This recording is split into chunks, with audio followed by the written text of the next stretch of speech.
হারিয়েছি আমি তোমার মুগ্ধতায়। আলবিরা প্রথম অংশ। প্রতি রাতে নিত্য নতুন মেয়েদের টাকায় বিনিময়ে ভোগ করে মির্জা গ্রুপ অফ ইন্ডাস্ট্রি এর মালিক আয়ান মির্জা। তার কাছে মেয়ে মানুষ মানেই চরিত্রহীন। সবাই টাকা ছাড়া কিছু বোঝে না।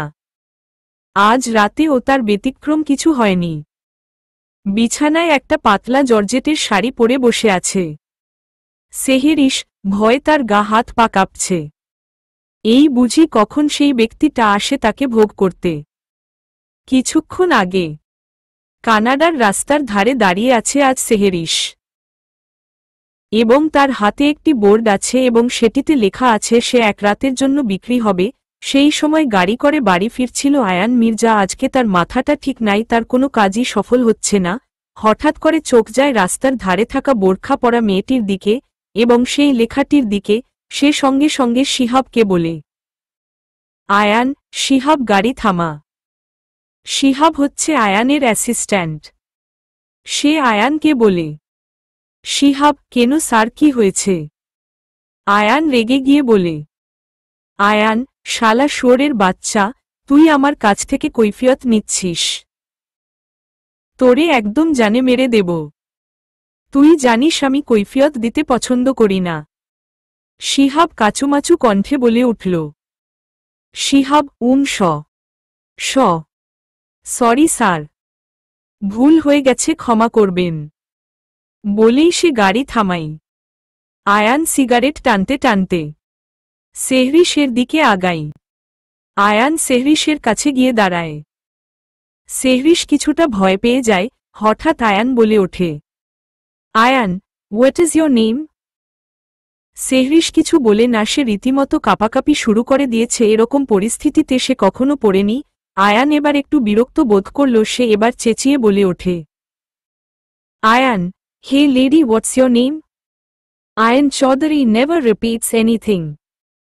সেহরিস এবার আরও ভয় পেয়ে গেল। সে ধীর কণ্ঠে বলল, সেহরিস, সেহরিস। আয়ান কিছুক্ষণ ভাবল, ভেবে বলল, আয়ান, বাংলাদেশি? সেহরিস মাথা নেড়ে ছোট করে উত্তর দিল, সেহরিস, হুম। আয়ান সেহরিসকে জিজ্ঞাসা করে, আয়ান, এখানে এত রাতে কি করছেন? সেহরিস এবার একটু বিরক্ত হল, বলল, সেহরিস, দেখে তো আপনাকে নিরক্ষর মনে হচ্ছে না।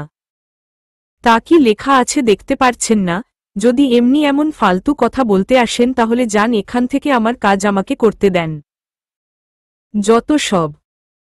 আয়ানের মাথা আগে থেকে গরমই ছিল। সেহরিসের সাথে যাও বা ভালো করে কথা বলছিল, কিন্তু সেহরিসের এমন কথা শুনে তার কান দিয়ে আগুন বার হলো। এতক্ষণ টানতে থাকা সিগারেটটা ফেলে মাটির সাথে পা দিয়ে মারিয়ে ফেলে আর রক্তচক্ষু নিয়ে সেহরিসের দিকে তাকাই।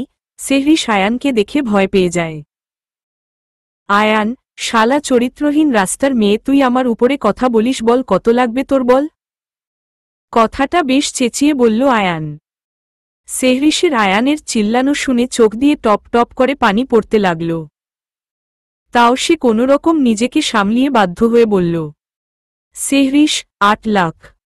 আয়ান জোরে জোরে হেসে দেয়। আয়ানের হাসির আওয়াজে সেহরিসের বুকের ভিতরটা ধক করে উঠল। অতঃপর আয়ান বলল, আয়ান, 8 লাখ টাকার জন্য তুই আমার উপরে কথা বলিস? দেখ তোরে আজ রাতে কি করি, চল আমার সাথে। বলেই আয়ান সেহরিসকে হাত ধরে টানতে টানতে গাড়ির কাছে নিয়ে আসে। এদিকে সেহরিস কোনো উপায় না পেয়ে তার সঙ্গে যেতে লাগে, কারণ তার যে এই টাকাটা খুব প্রয়োজন। শিহাব গাড়ির বাইরে হেলান দিয়ে দাঁড়িয়ে ফোন দেখছিল। হঠাৎ আয়ান বলে ওঠে, আয়ান, শিহাব গাড়ির চাবি দে। শিহাব, কেন স্যার? আয়ান, এই জানোয়ার দেখ, বেশি মাথা গরম করাবি না, গাড়ির চাবি দে। শিহাব চুপচাপ গাড়ির চাবি দিয়ে দেয়। তারপর আয়ান সেহরিসকে গাড়ির মধ্যে বসিয়ে ড্রাইভিং সিটে বসে। শিহাব বেচারা সেই রাতে কষ্ট করে অন্য গাড়ি লিফট নিয়ে বাড়ি ফিরল। এদিকে আয়ান গাড়ি চালাচ্ছে আর একের পর এক সিগারেট ফুঁকছে। সেহরিস পুরো রাস্তা আর কোনো কথা বলল না, মাথা হেট করে বসেছিল। হঠাৎ সেহরিস বুঝতে পারল আয়ান তার হাত ধরে তার একটা ভীষণ বড় বাড়ির মধ্যে নিয়ে যাচ্ছে। বাড়িটা ভীষণ পরিপাটি, সুন্দর করে গোছানো, কিন্তু সেহরিস কোনো মানুষের অস্তিত্ব পেল না বাড়িতে। আয়ান তাকে তার বেডরুমে নিয়ে গিয়ে ছুঁড়ে মারে খাটের উপরে এবং বলে, আয়ান 30 মিনিট টাইম দিচ্ছি, রেডি হো, তোর কত জোর আমি দেখব। কথাটা বলেই আয়ান দরজাটা ধুম করে মেরে চলে যায়। সেহরিশ দরজা দেওয়ার আওয়াজে চমকে উঠল। সে বাধ্য মেয়ের মতো উঠে বোরখাটা খুলে ওয়াশরুম চলে যায়, গিয়ে হাতে মুখে পানি দিয়ে বার হয়ে এসে বিছানায় বসে। বর্তমান সেহরিশ ভাবছে যে তারে একটা নতুন জীবনের আলো দেখালো, তারে বাঁচাতে মরতে হলেও মরব, সে ছাড়া যে তার আর কেউ নেই। সেহরিশের ভাবনার মাঝে দরজা খোলার আওয়াজ হল। সেহরিশ দেখে আয়ান টলতে টলতে তার দিকে আগাচ্ছে, মনে হয় নেশা করেছে।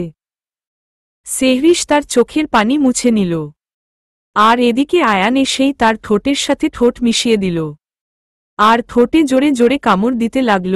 সেহরিশ ছটফট করতে লাগল, কিন্তু তার তো আর রেহাই নাই। সারা রাত সেহরিশের উপর দিয়ে অনেক ধকল গেল। শেষ রাতের দিকে আয়ান তাকে ছেড়ে দিয়ে উপর হয়ে শুয়ে পড়ে। সেহরিশ ও আর সামলাতে না পেরে শুয়ে পড়ে। সকাল 7টা নাগাদ সেহরিশের ঘুম ভাঙ্গে। তার গায়ে ব্লাউজ আর পেডিকোট ছাড়া কিছু নেই। পাশ ফিরে তাকালে দেখতে পাই আয়ানকে। 6 ফুট লম্বা, সাদা ধবধবে শরীরটার কিছু অংশের খামচির দাগে লাল হয়ে আছে। ঘুমন্ত মানুষটাকে দেখে মনে হচ্ছে কতটা নিষ্পাপ। সুঠাম চেহারার মানুষটির হাতের পেশিগুলি বেশ ফুলে ফেপে আছে। সেহরিশের শরীর প্রচণ্ড ব্যথা করছে, কাল রাতে প্রচণ্ড ধকল গেছে, মেয়েটাকে ছিঁড়ে কুড়ে খেয়েছে আয়ান। সেহরিশ আবারও চোখ বুজাল। প্রায় 2 ঘন্টা পর আবার ঘুম ভাঙল। সেহরিশের পাশে তাকিয়ে দেখে আয়ান নেই। হঠাৎই বাথরুম থেকে ফ্রেশ হয়ে বের হয়ে আসলো আয়ান। সেহরিশ এবার কোনোমতে উঠে ওয়াশরুমে গেল ফ্রেশ হতে। ওয়াশরুমে গিয়ে আয়নার নিজের মুখ দেখে কান্না করে দেয়। তার ঠোঁটের কোনা কেটে গিয়েছে, সেখানে রক্ত শুকনো হয়ে লেগে আছে, গায়ে বিভিন্ন জায়গায় লাভবাইট।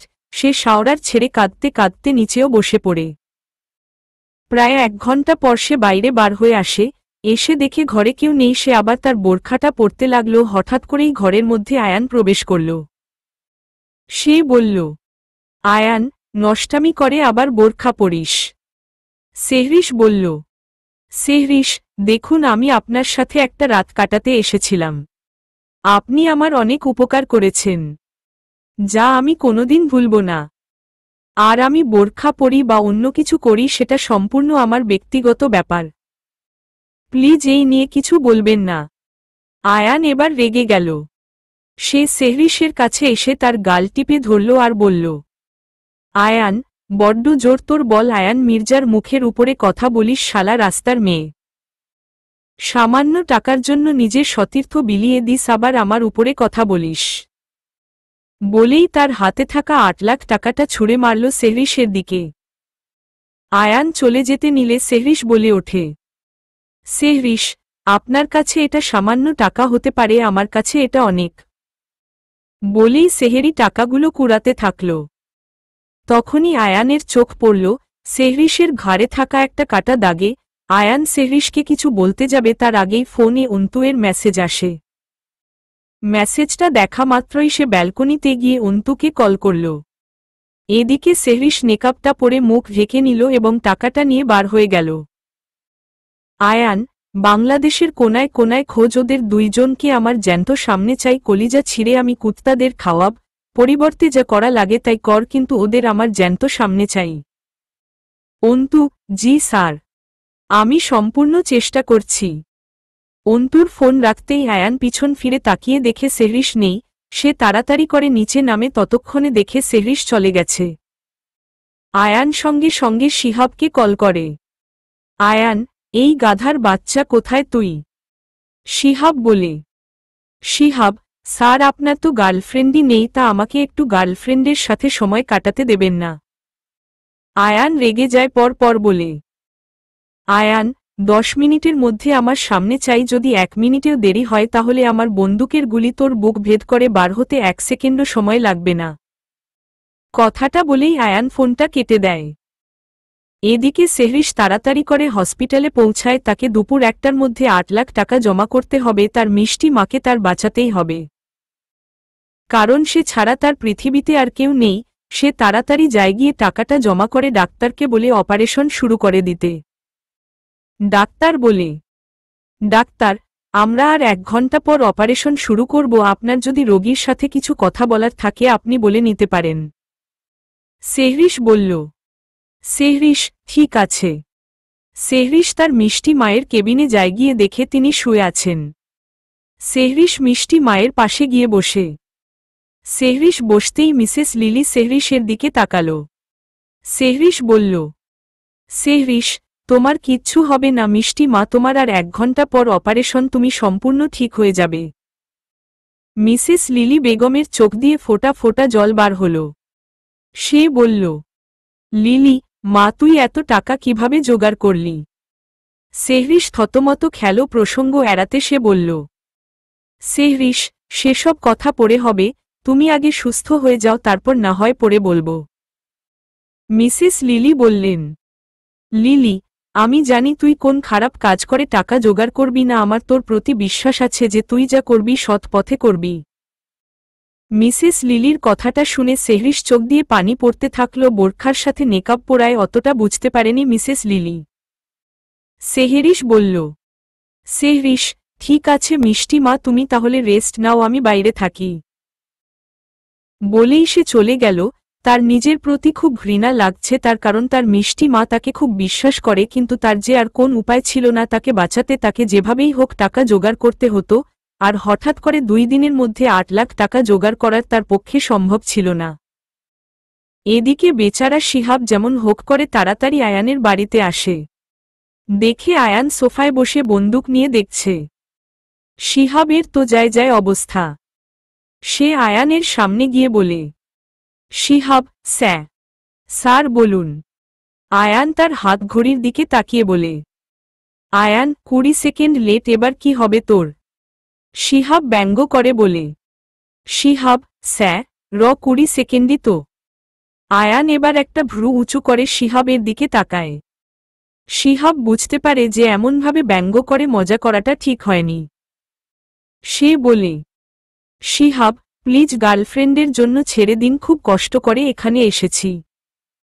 আপনার তো আর গাল। বলতে গিয়েও আর বলল না শিহাব, সে সম্পূর্ণ বিষয়টা এড়াতে বলল, শিহাব হ্যাঁ স্যার বলুন, আপনি কিসের জন্য ডেকেছিলেন? আয়ান আর কিছু বলল না শিহাবকে, সেও প্রসঙ্গটা পাল্টে দিল, বলল, আয়ান, গতরাতে যে মেয়েটা আমার সাথে রাত কাটিয়েছিল ওরে জ্যান্ত আমার সামনে চাই, যেমনভাবেই হোক, যেখান থেকে হোক, পুরো কানাডা খুঁজে ওকে আমার সামনে নিয়ে আসবি। আর হ্যাঁ, কোনরকম যেন শরীরে আঁচ না আসে, নয়তো তুই খুব ভালো করেই জানিস তোর কি হতে পারে। যা এবার কাজে লেগে পড়। শিহাব বলল, Shihab sir 1 cup coffee. Ayan রাগান্বিত চোখে শিহাবের দিকে তাকাল। শিহাব বলল, শিহাব আচ্ছা ঠিক আছে, খাবো না আসলে। আয়ান, আসলে কি? শিহাব বলল, শিহাব স্যার, মেয়েটার কোন ফটো বা কিছু না হলে মেয়েটাকে খুঁজব কি করে? আয়ান রাগান্বিত কণ্ঠে বলল, আয়ান, তোরে দায়িত্ব দিয়েছি, এমনি এমনি জানি না, যেখান থেকেই হোক ওই মেয়েকে আমার সামনে হাজির কর। শিহাব বলল, শিহাব স্যার, মেয়েটাকে খুঁজে দিলে কিছুদিনের জন্য ছুটি দেবেন তো? আসলে স্যার, আপনার জন্য আমার বিয়েটা আটকে আছে। ছুটি না দিলে বিয়ে কেমনে করব বলেন তো? আয়ান এবার উঠে দাঁড়ায় বিরক্তির স্বরে বলে, আয়ান শালা শুয়োর, তোরে যে কাজটা দিয়েছি আগে সেই কাজটা করো, না করতে পারলে জন্মের ছুটি দিয়ে দেব, শালা যা এখন থেকে। শিহাব বলে, শিহাব যাচ্ছি যাচ্ছি স্যার, আপনি তো না হয় বিয়ে করবেন না, তা আমার বিয়েটা তো হতে দিন। আয়ান আবার বলে, আয়ান তুই বাড়ি থেকে বের হবি হ্যাঁ কি না? জানোয়ার, দূর হ এখান থেকে। শিহাব বিড়বিড় করতে করতে চলে যায়। আয়ান, হাহ বিয়ে আর আমি, হা হা হা হা হা। দুনিয়ায় কোন মেয়ে ভালো না, সব মেয়েরা চরিত্রহীন, সব টাকা ছাড়া কিছুই বোঝে না। কি দরকার বিয়ে করার, যেমনভাবে চলছে চলুক। কথাটা বলেই মিস জেনিকে ডাক দেয় আয়ান। মিস জেনি আসতেই আয়ান বলে ওঠে, আয়ান 1 কাপ হালকা চিনি দিয়ে কড়া করে কফি করে নিয়ে আসেন। মিস জেনি মাথা নেড়ে চলে যায়। মিস জেনি হচ্ছেন আয়ানের কেয়ারটেকার, বাড়ির সমস্ত কিছু তিনি সামলান। মিস জেনির পরিবারে তার মেয়ে ছাড়া আর কেউ নেই। তার হাজবেন্ড 2 বছর আগে হার্ট অ্যাটাকে মারা যায়।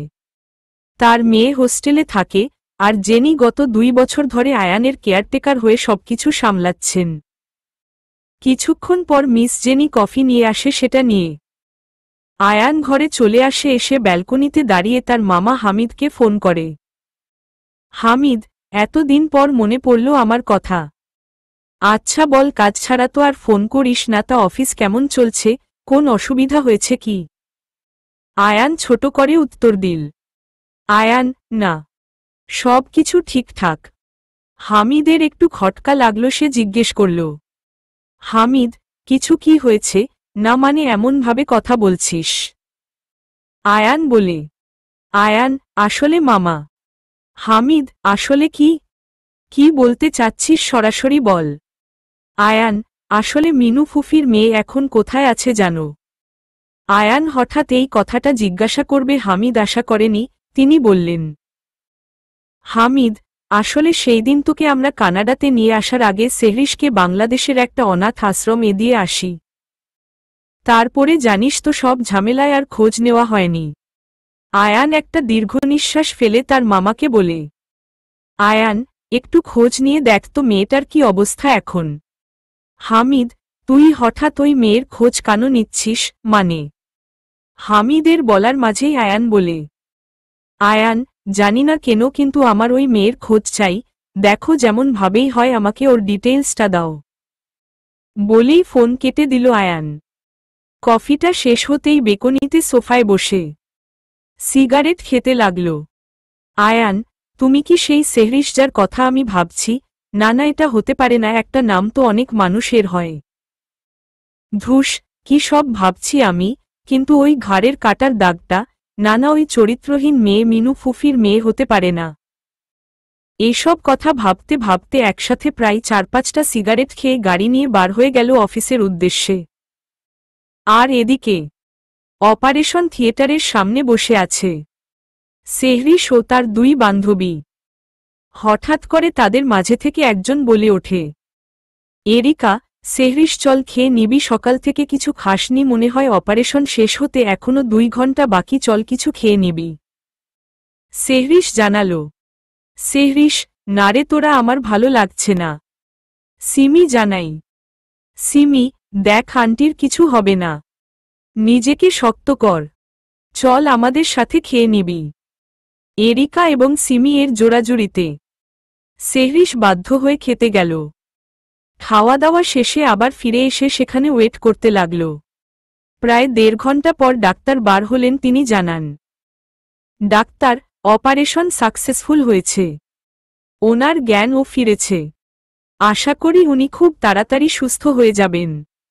সেহরিশের মনে হল তার বুক থেকে একটা পাথর সরে গেছে। সে ডাক্তারকে জানায়, সেহরিশ, আমি কি ওনার সাথে এখন দেখা করতে পারি? ডাক্তার জানান, ডাক্তার, হ্যাঁ, তবে একজন, আর বেশিক্ষণ জন্য নয়, 5 মিনিট। সেহরিশ আসতে আসতে ভিতরে যায়, গিয়ে মিসেস লিলি এর পাশে বসে সেহরিশ বলে, সেহরিশ, কেমন আছো মিষ্টি মা? মিসেস লিলি জানান, লিলি, তোর মতন একটা মেয়ে থাকলে আর কেউ খারাপ থাকতে পারে? সেহরিশ আর কিছু জিজ্ঞাসা করে না, ভয় যদি তিনি আবার জিজ্ঞাসা করে যে এত টাকা কোথায় পেয়েছিস, তাই সে আর কথা বাড়ায় না। সে তার মিষ্টি মাকে বলে, সেহরিশ, ঠিক আছে, তুমি রেস্ট নাও, আমি তাহলে ফিরে যাই, কালকে আবার আসব, আর ওষুধগুলো ঠিকঠাকভাবে সময় মতো খেয়ে নিও। কথাটা বলেই সেহরিশ বেরিয়ে এলো। ডাক্তারের কেবিনে ঢুকল। ডাক্তারকে জিজ্ঞেস করল, সেহরিশ, পেশেন্টকে কবে ছুটি দেওয়া হবে? ডাক্তার, 2 দিন পর আপনি পেশেন্ট কি নিয়ে যেতে পারেন। সেহরিশ ডাক্তারের সাথে আরও কিছু কথা বলে বাড়ি চলে আসলো। বাড়ি আসতে প্রায় রাত 11টা বাজল। বাইরে থেকে খাবার পার্সেল করে নিয়ে এসেছিল, সেটা খেয়ে রাত্রে ঘুমাতে যায়। সে কখনো ভাবেনি যে এরকম একটা অপরিচিত দেশে এসে সে একটা বিশ্বস্ত মানুষ পাবে যে তাকে পুরো মায়ের মতন করে আগলে রাখবে। এসব ভাবতে ভাবতেই সে ঘুমিয়ে পড়ল। এদিকে আয়ানের অফিস থেকে ফিরতে ফিরতে প্রায় রাত 12টা বাজল।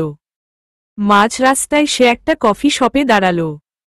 সে কফি খাচ্ছে আর হঠাৎ করে সেই মেয়েটার মুখ তার চোখের সামনে ভেসে আসল। সে কিছুটা বিরক্তি হয়ে রাগান্বিত স্বরে বলল, আয়ান, কি হচ্ছেটা কি আমার সাথে? আয়ান মির্জা, যার কিনা মেয়ে মানে বিরক্তিকর লাগে, তার সাথে এসব কি হচ্ছে? Ayan Mirza control control. এইসব আওড়াতে আওড়াতে সে এক হাতে সিগারেট ধরিয়ে আর এক হাত দিয়ে গাড়ি চালাতে লাগল। রাত্রে বাড়ি ফিরে সে আর কিছু খেল না, শুয়ে পড়ল। একটা মেয়ে এসেছিল অবশ্য, কিন্তু আজ প্রথম এমন কোন দিন আসলো যেখানে আয়ান মির্জা কোন মেয়ের সঙ্গ দেয়নি রাতে। বিধায় সেই মেয়েটি টাকা নিয়ে চলে গেল। পরের দিন সকাল হতেই শিহাবের ফোন বেজে উঠল। শিহাব ফোন তুলে বলল, শিহাব, কে রে তুই সকাল সকাল ফোন করছিস?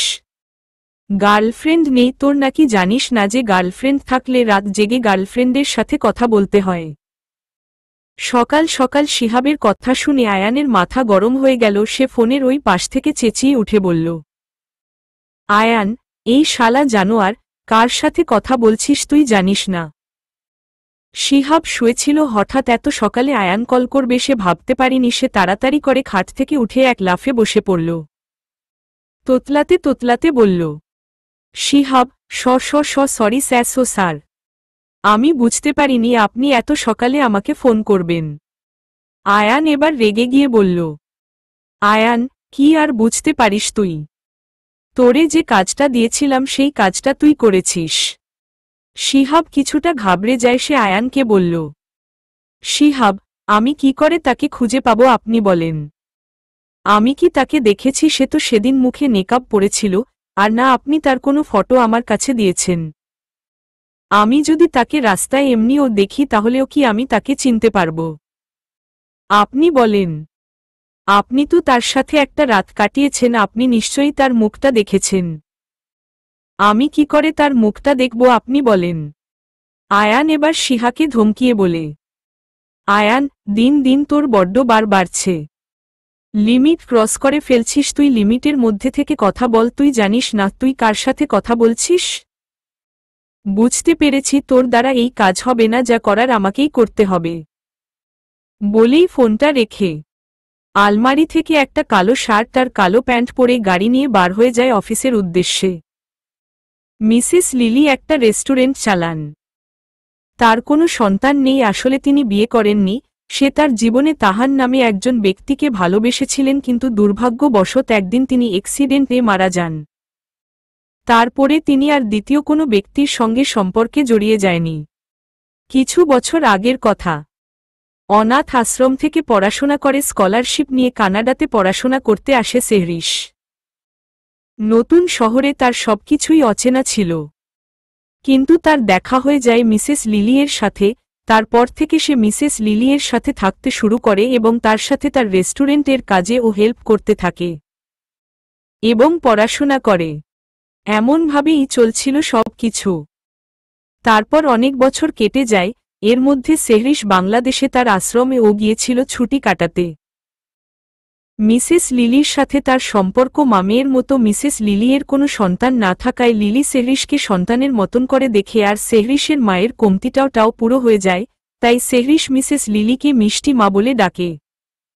আজ সকাল সকাল সেহরিশ উঠে সব কাজ তাড়াতাড়ি সেরে বেরিয়ে পড়ে হসপিটালের উদ্দেশ্যে। হসপিটালে গিয়ে সে মিসেস লিলিয়ের কেবিনে যায়। গিয়ে দেখে লিলি শুয়ে আছে। সেহরিশ বলে, সেহরিশ, কেমন আছো মিষ্টি মা? লিলি এবার উঠে বসে এবং বলে, লিলি, ভালো আছি আগের থেকে।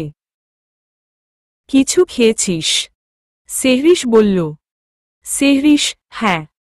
লিলি, আমার রিলিজের ব্যাপারে ডাক্তার কিছু বলল? সেহরিশ বলে। সেহরিশ, হ্যাঁ, কালকে ছুটি দেবে। লিলি এবার মুখটা মলিন করে বলল, লিলি, আচ্ছা মা, এত টাকা কোথায় পেয়েছিস? সেহরিশ চায় না যে তার মিষ্টি মা কোনো কষ্ট পাক, তাই সে সত্যিটা লুকাতে বলল, সেহরিশ, লোন নিয়েছি। তুমি এই বিষয়ে চিন্তা করো না। আমি ভালো জব করব একটা, করে শুধিয়ে দেব।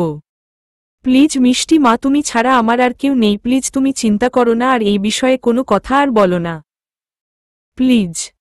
মিসেস লিলি একটা দীর্ঘ নিঃশ্বাস ফেললেন। আসলে তারা দুইজন একে অপরের প্রতি অনেক দুর্বল, তাই সে আর কিছু বললেন না। এইভাবে কেটে গেল প্রায় 1 মাস। মিসেস লিলিও এখন সুস্থ। তারা দুইজন মিলে তাদের রেস্টুরেন্ট ভালোই চালাচ্ছে। সেহরিশের মায়ের মৃত্যুবার্ষিকী আর কিছু দিন পর, তাই সে মিসেস লিলিকে বলল, সেহরিশ, মিষ্টি মা। লিলি, হুমম বল। সেহরিশ, মায়ের সামনে মৃত্যুবার্ষিকী, তাই আমি ভাবছি দেশে ফিরব। মিসেস লিলি বললেন। লিলি, ঠিক আছে, কিন্তু মা এবার তোকে একা যেতে হবে। রেস্টুরেন্টে এখন কাস্টমারের প্রচণ্ড চাপ, আমি চাচ্ছি না এখন রেস্টুরেন্টটা বন্ধ হোক। সেহরিশ হেসে বলল, সেহরিশ, এটা কোনো ব্যাপার না। এদিকে অফিসে আসতেই আয়ানের ফোনে কল আসে অন্তর। আয়ান কল রিসিভ করতেই ওপাশ থেকে, অন্তু স্যার, রহমত মাহমুদকে আমরা আটক করেছি, আপনি তাড়াতাড়ি দেশে আসুক। কথাটা শোনা মাত্রই আয়ান কল কেটে শিহাবকে কল করে বলে, আয়ান, শিহাব তাড়াতাড়ি 2টা টিকিটের ব্যবস্থা কর, রহমত মাহমুদ আমাদের আটকে আছে। 1 ঘন্টার মধ্যে যা করার কর, আমাদের যত তাড়াতাড়ি সম্ভব দেশে যেতে হবে, তুইও সব গুছিয়ে নে।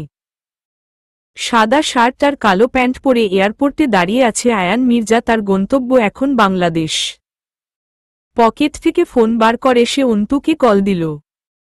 আয়ান, শোন অন্তু, ওই জানোয়ারটাকে পানি ছাড়া কিচ্ছু দিবি না। আমার মা আব্বুয়ের যেমনভাবে মেরেছিল তার থেকে ও নিকৃষ্টভাবে আমি ওর মৃত্যু দেব। তার আগে তোরা ওর মুখ থেকে বার কর গোলজার মাহমুদ কোথায়, আর হ্যামেরে মেরে আদমারা করবি তাও ঠিক, কিন্তু ওর মৃত্যু যেন আমার হাতেই হয়। আয়ান কথাটা বলেই ফোন রেখে রওনা দেই দেশের উদ্দেশ্যে।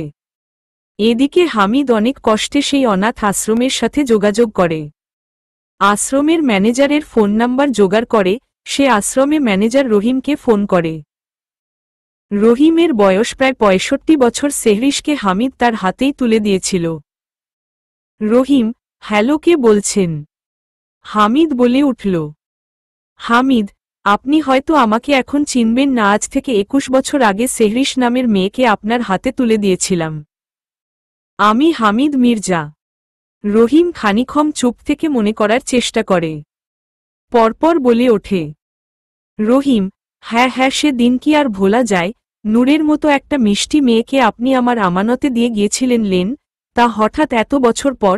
আর সেজুতি আর আরিয়ান মির্জা এর ছেলে আয়ান মির্জা এখন কেমন আছে? হামিদ এবার বলে, হামিদ, হঠাৎ নূরের মতো মেয়েটারই খোঁজ নিতে হলো। আয়ান মির্জা আমাকে আদেশ দিয়েছে। তা সে এখন কোথায় আছে? রহিম এবার বলে উঠল। রহিম, আজ থেকে 7 বছর আগে সেহরি সেখানে স্কলারশিপ পেয়ে কানাডাতে চলে গিয়েছে, মাঝে মধ্যে আসে এখানে আমাদের সাথে দেখা করতে। হামিদ, কোনো ফটো আছে আর কোনো কন্ট্রাক্ট নম্বর? রহিম বলল। রহিম, হ্যাঁ আছে। হামিদ, ঠিক আছে, আপনি আমাকে ওর ডিটেইলসগুলো মেইল করে পাঠিয়ে দিন। রহিম বলল। রহিম, ঠিক আছে, দেব। আমাদের সেহরিশ মা খুব মিষ্টি, কানাডাতে থেকেও আমাদের সবার খবর নেয়, কিন্তু কেমন কপাল। ছোটবেলায় সে যখন 4 মাস নিজের আব্বারে হারালো আর 3 বছর বয়সে তার মাটাকেও হারালো। আজ থেকে 21 বছর আগের কথা ভাবতেই আর কিছু বলতে পারলেন না রহিম। ওপাশ থেকে হামিদ একটা দীর্ঘ নিঃশ্বাস ছাড়লেন। 21 বছর আগে। আরিয়ান, হামিদ, তুই আমার একমাত্র ভরসা, আমার ছেলেটাকে তুই একমাত্র রক্ষা করতে পারবি। তুই আর মরিয়ম আমার ছেলেটাকে কানাডাতে নিয়ে যা। ওই গোলজার মাহমুদ আর রহমত মাহমুদ কখন কি করে বসে তার কোনো ঠিক নেই। আয়ানের বাবা আরিয়ান মির্জা দেশ ও বিদেশের নামকরা বিজনেসম্যান ছিলেন। আরিয়ান মির্জা আর গোলজার মাহমুদ মিলে মির্জা গ্রুপ অফ ইন্ডাস্ট্রি প্রতিষ্ঠিত করেন। শুরুর দিকে যখন মির্জা গ্রুপ অফ ইন্ডাস্ট্রি দেশে ও বিদেশে বিশেষ খ্যাতি লাভ করতে পারেননি, তখন গোলজার মাহমুদ আরিয়ান মির্জার সঙ্গ ছেড়ে দেয়। তারপর থেকে তিনি নিজ হাতে সব সামলাতে থাকেন এবং মির্জা গ্রুপ অফ ইন্ডাস্ট্রি দেশ ও বিদেশে ধীরে ধীরে প্রচুর খ্যাতি লাভ করতে শুরু করে। তারপর সেজুতি আর আরিয়ান মির্জায়ের ঘর আলো করে আয়ান আসে, এভাবে চলতে থাকে তাদের জীবন। আজ আরিয়ান আর সেজুতির বিবাহ বার্ষিকী। তারা আজ আয়ানকে নিয়ে একটা পার্কে বেড়াতে আসে। আয়ানের তখন 5 বছর বয়স। সে পার্কে খেলা করছিল আর আরিয়ান আর সেজুতি একটা বেঞ্চে বসেছিল। হঠাৎ একটা মহিলা কোলে তার ফুটফুটে একটা নূরের মতো দেখতে মেয়েকে সাথে নিয়ে কয়েকটা ফুল নিয়ে তাদের দিয়ে এগিয়ে আসে এবং বলে, মিনু, ভাই ভাবির জন্য কিছু ফুল নিন। সারাদিন কিছু খাই নাই, মেয়েটারও খাওয়ানোর কিছু নাই। আরিয়ান তার কাছ থেকে একটা ফুল নেয়, তার বদলে তাকে 500 টাকার একটা নোট বার করে দেই। এদিকে সেজুতি সেই ছোট্ট বাচ্চা মেয়েটাকে কোলে নিয়ে তার সাথে খেলা করছে। সে মিনুকে জিজ্ঞেস করে, সেজুতি, আপনার মেয়ের নাম কি? মিনু বলে, মিনু, সেহেরিস। সেজুতি বলে, সেজুতি, এত ছোট মেয়েকে নিয়ে বাইরে বের হয়েছেন? মিনু কণ্ঠ খাদে নামিয়ে বলে, মিনু, আর কি বলবো আপা, আমার ভাগ্য তো খারাপ, সাথে আমার মেয়েটারও। আমাদের খুব সুন্দর গোছালো সংসার ছিল। ওর আব্বা সিএনজি চালাতো, ওই যখন 4 মাস বয়স তখন ওর বাবা সিএনজি অ্যাক্সিডেন্টে মারা যায়। তারপর আমার আর আমার মেয়েরে আমার শ্বশুরবাড়ি থেকে তাড়িয়ে দেয়। আর আমিও প্রেম করে বিয়ে করেছিলাম, তাই আমার আব্বা আম্মা মেনে নেয়নি, তাই এখন একটা ভাড়া বাড়ি থাকি। আমি খুব কষ্ট করে ফুল বিক্রি করে আমার আর আমার মেয়েটার পেট চালায়। কথাগুলো বলতে বলতে মিনু ডুকরে কেঁদে উঠল। এদিকে আরিয়ান ও তার কথা শুনছিল। হঠাৎ সে সেহরিশকে সেজুতির কোল থেকে তার কোলে নেয়। আসলে মেয়েটার মুখটা এত মায়াবী যে কেউই দেখলে মায় পড়ে যাবে। আরিয়ান বলে, আরিয়ান, আমার নাম আরিয়ান আর এটা আমার ওয়াইফ সেজুতি, আমাদের একটা ছেলে আছে আয়ান। আপনি যদি কিছু মনে না করেন তাহলে আপনি আমাদের বাড়ি চলেন। সেজুতির রান্নার কাজে একটু সাহায্য করবেন। আর আমার আয়ানের একটা খেলার সঙ্গীও হয়ে যাবে। মিনু আয়ারের কথাটা শুনে আর থাকতে পারল না, সে জোরে জোর কেঁদে দিল। সেজুতি বলল, সেজুতি, এই আপনি একদম কাঁদবেন না। আপনি আমাকে আপা বলেছেন, তাই আমার কথা আপনাকে শুনতে হবে। চুপ করেন বলছি, আর চলেন আমাদের সাথে আমাদের বাড়ি। আর আপনার আর আমাদের সেহরিশের জন্য আপনাদের বাড়ি থেকে যা যা জিনিস নেওয়ার ওগুলো নিয়ে একেবারে আমাদের সঙ্গেই আপনি যাবেন এখন। মিনু বলল, মিনু, আপনাকে কে আমি কি বলে ধন্যবাদ দেব? মিনুর কিছু বলে ওঠার আগে আরিয়ান বলে উঠল, আরিয়ান, কোনো ধন্যবাদ দিতে হবে না। আপনি আমাদের সঙ্গে আমাদের বাড়ি গেলে আমরা খুব খুশি হব। তখনই আয়ান ছুটে আসল এসে বলল, আয়ান, আব্বুকে এই মেয়ে আর তোমার কোলে কি করে? আরিয়ান বলে, আরিয়ান, আজ থেকে তোমার একজন নতুন খেলার সঙ্গী হয়ে গেল। আজ থেকে সে আমাদের বাড়িতে থাকবে। আয়ান অবাক হয়ে বলে, আয়ান, সত্যি? আরিয়ান হেসে জবাব দেয়, আরিয়ান, হ্যাঁ। বলেই তারা পার্ক থেকে বার হয়ে এসে গাড়িতে করে মিনুদের বাড়ি যাওয়ার উদ্দেশ্যে রওনা দেয়। সেহরিশ তখন তার মায়ের কোলে ঘুমিয়ে গেছে। আয়ান বলে, আয়ান, আচ্ছা আম্মু, এই মেয়ের নাম কি? সেজুতি বলে, সেজুতি, সেহরিশ। আয়ান বলে, আয়ান, মিষ্টি মেয়ের মিষ্টি নাম। আচ্ছা, এই মেয়ে সত্যি আমাদের সাথে থাকবে? সেজুতি বলে, সেজুতি, হুম। তারা সবাই চলে আসে মিনুদের বাড়ি। তারা বাড়ি ঢুকতেই দেখে একটা ঘরে তারা থাকে, সেখানে এক সাইডে রান্না করে আর এক সাইডে নিচেই ছোট্ট করে বিছানা করা, যেখানে তারা ঘুমায়। এটা দেখে সেজুতি আর আরিয়ান একে অপরের মুখের দিকে তাকায়। ততক্ষণে সেহরিশ ঘুম থেকে উঠে গেছে, সে খুব শান্ত মেয়ে। আরিয়ান সেহরিশকে কোলে নিল। মিনু তাড়াতাড়ি করে বিছানাটা ভালো করে পরিষ্কার করে তাদের উদ্দেশ্যে বলল, মিনু, কিছু মনে করিয়েন না, এখানে বসেন, আমি একটু চা বসাই। আরিয়ান বলে, আরিয়ান, না আপা, চা করতে হবে না। আপনি তাড়াতাড়ি করে সবকিছু গুছিয়ে নিন, আর জামাকাপড় আর আপনার প্রয়োজনীয় জিনিস ছাড়া আর কিছু নিতে হবে না। আসলে আমার একটু ইমার্জেন্সি অফিসে যেতে হবে, আপনি না হয় আমাদের বাড়িতে গিয়ে আমাদের চা করে খাওয়াইয়েন। সেজুতি বলল, সেজুতি, হ্যাঁ তাই হবে। তখন আয়ান বলে উঠল, আয়ান, আব্বু চকলেট খাবো। আরিয়ান বলল। আরিয়ান, ঠিক আছে। আচ্ছা সেজুতি, তুমি ওনাকে হেল্প করো জিনিসপত্র গোছাতে, ততক্ষণ আমি আয়ান আর সেহরিশ গিয়ে চকলেট কিনে আনি। বলেই আরিয়ান আয়ান আর সেহরিশকে নিয়ে বাড়ি থেকে বের হয়ে সামনে দোকানে গিয়ে তাদের দুইজনকে চকলেট কিনে দেয়। আরিয়ান সেহরিশ আর আয়ানকে গাড়ির মধ্যে বসিয়ে দিয়ে আয়ানকে বলে, আরিয়ান, শোনো, আমি তোমার মায়ের কাছে যাচ্ছি, তুমি সেহরিশের খেয়াল রাখো। আয়ান মাথা নেড়ে হ্যাঁ বলল। আরিয়ান চলে গেল। সেহরিশ মজা করে চকলেট খাচ্ছে আর আয়ান তার দিকে তাকিয়ে তার খাওয়া দেখছে। আয়ান বলে, আয়ান, তুমি খুব সুন্দর করে খাও। সেহরিশ খেতে খেতে ছোট করে মাথা নেড়ে বলে, সেহরিশ, হুম। সেহরিশ খাওয়া শেষ করে আয়ানের দিকে তাকায়, তাকিয়ে তার হাত থেকে আধ খাওয়া চকলেটটা ছিনিয়ে নিয়ে খেতে শুরু করে। আয়ান অবাক কণ্ঠে বলে, আয়ান, এই মেয়ে, তুমি আমার চকলেট কেন নিলে? ওটা আমার। সেহরিশ আয়ানের দিকে তাকিয়ে মুখ ভেঞ্চি কাটে। আর আয়ান সেহরিশের চুলগুলো এক হাত দিয়ে ধরে টেনে দেই। সেহরিশ আয়ানের দিকে মায়াবী দৃষ্টিতে তাকিয়ে ভ্যা ভ্যা ভ্যা করে কেঁদে দেই। আয়ান, চুপ করো, ও আম্মু আমার বকবে। সেহরিশ তো চুপ করার নাম নাই। আয়ান এবার সেহরিশের কাছে গিয়ে তার মুখ চেপে ধরল। আয়ান, চুপ পপ। সেহরিশ বেচারি মুখ দিয়ে আর আওয়াজ করতে পারছে না। তখন আরিয়ান আসল। আরিয়ান, এই কি করছো আয়ান? ওর লাগছে তো। আয়ান সঙ্গে সঙ্গে ছেড়ে দেয় আর বলে, আয়ান, ও আমার চকলেট কেড়ে খেয়ে নিয়েছে, তাই আমি ওর চুল টেনেছি। আর ভ্যা ভ্যা ভ্যা করে কাঁদছে। শেষের কথাটা বেশ নাটকীয়তার সুরে বলল আয়ান। আরিয়ান এবার সেহরিশকে কোলে তুলে নেয় আর বলে, আরিয়ান, আচ্ছা ঠিক আছে, আমরা বাড়ি ফিরে তোমাদের জন্য অনেকগুলো চকলেট নিয়ে আসব। তখনই সেজুতি আর মিনু সব জিনিসপত্র নিয়ে বার হয়। তারপর তারা সবাই বাড়ি চলে আসে। সেজুতি মিনুকে তার ঘর দেখিয়ে দেয় এবং বলে জিনিসপত্র ঠিকঠাক করে নিতে। এদিকে আরিয়ান অফিসের উদ্দেশ্যে বার হয়ে যায়। মিনু সব জিনিসপত্র ঠিকঠাক করে নেয়। সেহরিশ ততক্ষণ ঘুমিয়ে পড়েছে।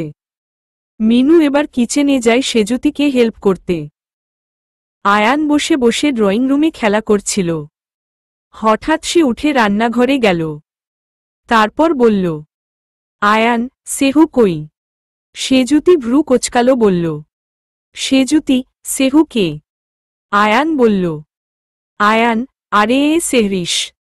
সেজুতি আর মিনু একে অপরের দিকে তাকিয়ে হেসে ফেলে। মিনু বলে, মিনু, সেহরিশ ঘরে ঘুমাচ্ছে। আয়ান এবার 1 মিনিটও অপেক্ষা না করে পিছন ঘুরে দৌড় লাগায়। সেজুতি বলে, সেজুতি, আরে আয়ান, কোথায় যাচ্ছ? আয়ান দৌড়াতে দৌড়াতে চিল্লিয়ে বলে, আয়ান, সেহুর কাছে। সেজুতি, আসতে দৌড়াও। এড়িয়ে আয়ান দৌড়ে ঘরে চলে যায়। গিয়ে দেখে সে বিছানায় ঘুমাচ্ছে। সে এবারে বিছানায় সাইডে বসে সেহরিশের দিকে একদৃষ্টিতে তাকিয়ে আছে। তারপর আনমনা হয়ে বলে, আয়ান, মেয়ে তুমি সুন্দর কিন্তু দুষ্টু, আমার চকলেট খেয়ে নাও। বলেই সেহরিশের মাথায় হাত বুলিয়ে দেয়। পরের দিন। আরিয়ান, এই নাও সেহরিশ তোমার জন্য চকলেট। আয়ান সোফায় বসেছিল, সে দৌড়ে এসে বলে, আয়ান, আর আমার। আরিয়ান বলে, আরিয়ান, তুমি এখন বড় ভাই হয়ে গেছ, তাই এখন তোমার চকলেট খেতে নেই। আয়ান, না, আমি ওর ভাইয়া না। ওকে আমার ভাইয়া বলবে না, ও দুষ্টু। আরিয়ান হাসে। এদিকে আয়ান বুকে হাত গুজে পিছন ফিরে চুপচাপ হেঁটে গিয়ে সোফায় বসে পড়ে। তখনই সেহরিশ দৌড়ে তার কাছে যায়। সে তার হাতে থাকা একটা চকলেট এগিয়ে দিয়ে বলে, সেহরিশ, নাও। আয়ান, না আব্বু তোমাকে দিয়েছে, তুমি খাও। সেহরিশ এবার চকলেটের প্যাকেটটা ছিঁড়ে কিছু চকলেট আয়ানের মুখে গুজে দিয়ে মুখ বাঁকিয়ে বাকি চকলেটটা নিয়ে চলে যায়। আয়ান সেটা চিবাতে চিবাতে বলে, আয়ান, পেতনি। সময় কারো জন্য থেমে থাকে না, আস্তে আস্তে কেটে যায় প্রায় 1 বছর। সেহরিশের আর আয়ানের সম্পর্ক এখনও আগের মতন আছে, দুষ্টু মিষ্টি। আরিয়ানের মাথায় এখন প্রচণ্ড চাপ, সে ঠিক ভেবে পারছে না কি করবে। রাতের বেলা। আরিয়ান, সেজুতি একটু ব্যালকনিতে চলো। সেজুতি ব্যালকনিতে যায়। আরিয়ান ওকে পিছন থেকে জড়িয়ে কাঁধে মুখ রাখে। সেজুতি বলে, সেজুতি, কি করছো কি? আয়ান ঘুমাচ্ছে, উঠে যাবে। আরিয়ান বলল। আরিয়ান, উঠবে না, চুপ করো, তোমাকে কিছু কথা বলবো। সেজুতি কিছুটি বিস্মিত হয়। সে বলে, সেজুতি, কি কথা? আরিয়ান বলে, আরিয়ান, যা বলি মন দিয়ে শোনো। এবার আরিয়ান সেজুতি সামনে এসে তার হাত দুটো ধরে আর বলে, আরিয়ান, গোলজার মাহমুদ আর রহমত মাহমুদ। রহমত মাহমুদকে তো চেনো? একসময় আমার সাথে ব্যবসাতে হাত লাগিয়েছিল, মাঝপথে আমাকে একা ছেড়ে গিয়েছে। আর আজ যখন আমাদের মির্জা গ্রুপ অফ ইন্ডাস্ট্রি দেশে বিদেশে এত বড় উচ্চ স্থান পেয়েছে, এখন তারা বলছে তাদের ভাগ তাকে ফেরত দিতে। আমি তাদেরকে তাদের প্রাপ্য টাকাটুকু দিতে চেয়েছি, কিন্তু তারা নিতে চাচ্ছে না। আমার উপর ধমকি দিচ্ছে, আমাকে নাকি মেরে ফেলবে। দেখো সেজুতি, আমি চাই না আমার সাথে তোমার আর আয়ানের কোনো ক্ষতি হোক। তাই আমি চাইছি তুমি আর আয়ান হামিদের সাথে কিছুদিনের জন্য কানাডাতে চলে যাও। আর মিনু আপা আর সেহেরিশকে কিছুদিনের জন্য বাইরে কোনো ভাড়া বাড়িয়ে থাকার ব্যবস্থা করে দিচ্ছি। সেজুতি চমকিয়ে ওঠে, পরপর বলে, সেজুতি, এসব কি বলছো তুমি? তারা মেরে ফেলবে মানে? পুলিশকে খবর দাও। এত সহজে নাকি? আর আমি কোথাও যাব না, আমি তোমার সাথেই থাকব। আরিয়ান, পুলিশকেও বলেছি, কিন্তু আমার মন বলছে এখন আমরা নিরাপদ নই।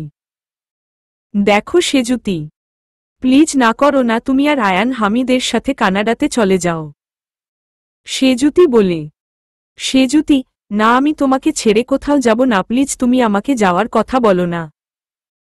সেরকমই যদি হয় তাহলে আয়ানকে পাঠিয়ে দাও কিছুদিনের জন্য কানাডাতে। ভাবি তো আছে, উনি খেয়াল রাখবে আয়ানের। আর মিনু আপা আর সেহেরিশকে কিছুদিনের জন্য বাড়ি থেকে দূরে রাখুন। আরিয়ান বলে, ঠিক আছে তাহলে তাই। পরের দিন সকালে। আরিয়ান, ভাই, তুই এমার্জেন্সি বাংলাদেশে আসতে পারবি আজ বা কাল? হামিদ চমকে উঠে সে বলে, হামিদ, কেন, কিছু কি হয়েছে? সব ঠিক আছে তো।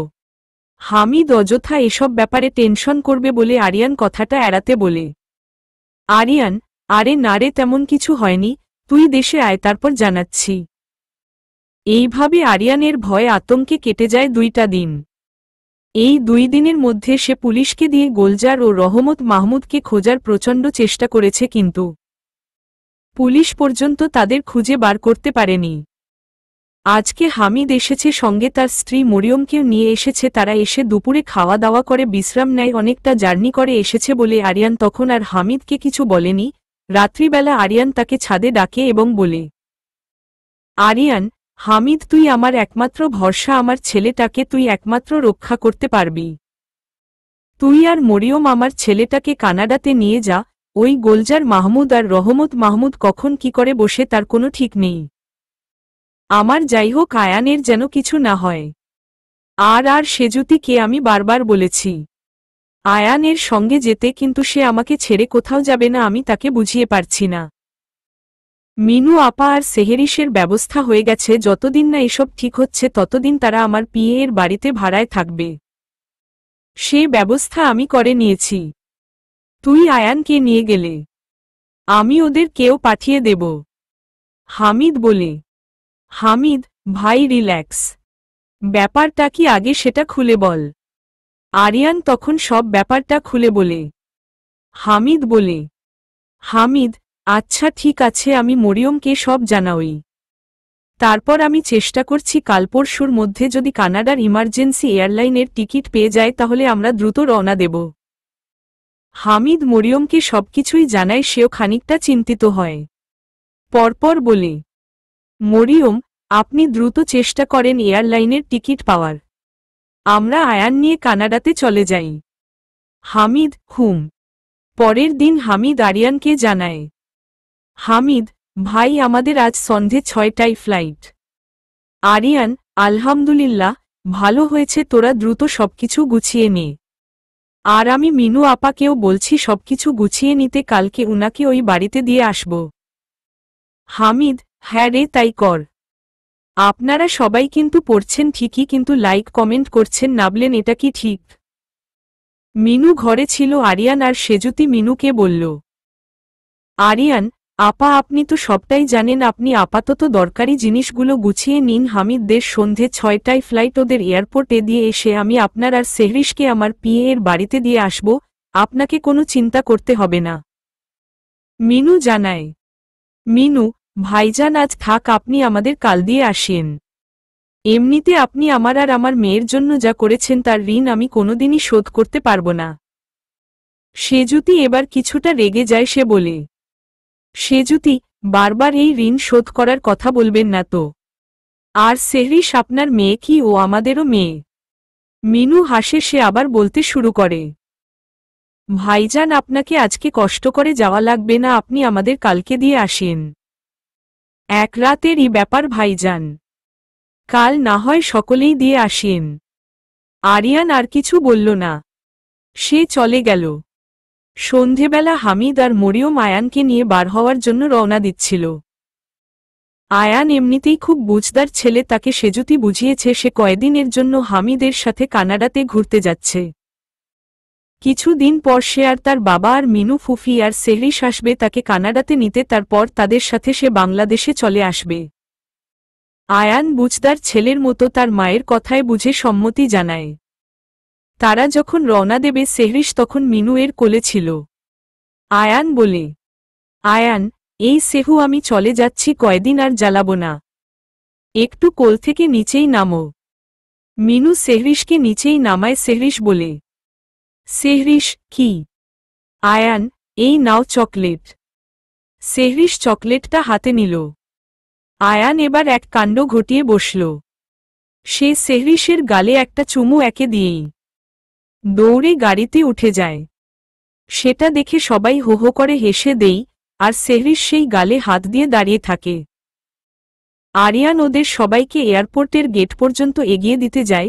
আয়ান এবার আরিয়ানের কোলে উঠে আরিয়ানের গালে একটা চুমু খায় আর বলে, আয়ান আব্বু তাড়াতাড়ি এসো আমাকে নিতে। তারপর ওরা সবাই রওনা দেই কানাডার উদ্দেশ্যে। কে জানে এটাই আয়ানের তার আব্বু আম্মু আর মিনু পিসির সাথে শেষ দেখা। আরিয়ান বাসায় আসতে প্রায় রাত 10টা বেজে যায়। এসে ফ্রেশ হয়ে রাতে সবাই একসাথে খাওয়া দাওয়া করে। সেহরিশ আজ ঘুমায়নি, সে ফোন দেখছে। আরিয়ান তাড়াতাড়ি খেয়ে সেহরিশকে কোলে নিয়ে রুমে চলে যায়। আর এদিকে সেজুতি আর মিনু রাতের খাবার সবকিছু গুছিয়ে রাখছে।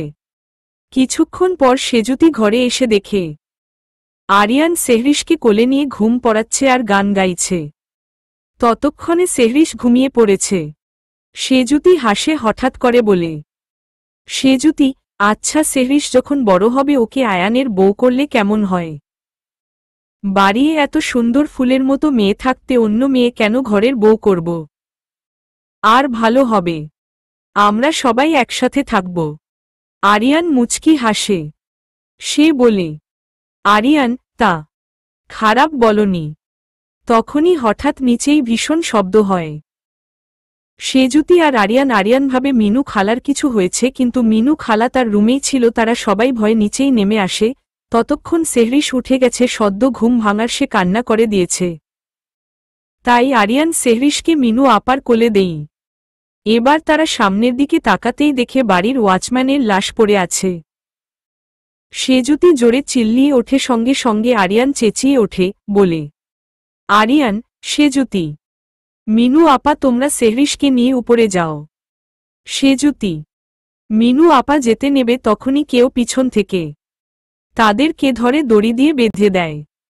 সেজুতি চিল্লিয়ে ওঠে, সেজুতি আরিয়ান।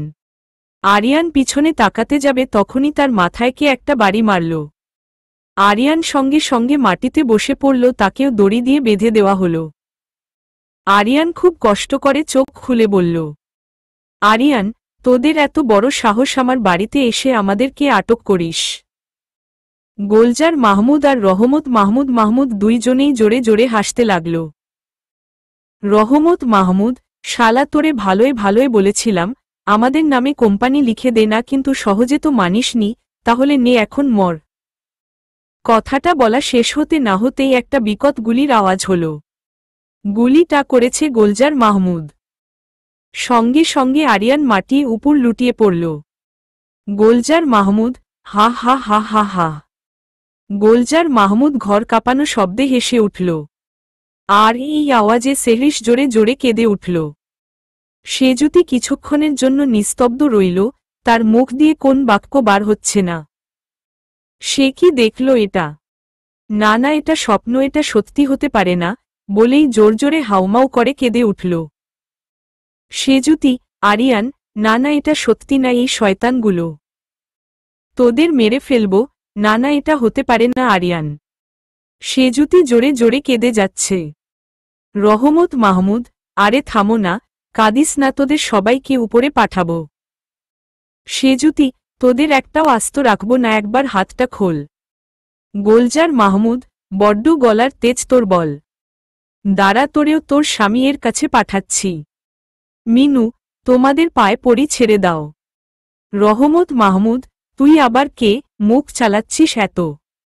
কথাটা বলেই বন্ধু তাক করল। রহমত মাহমুদ।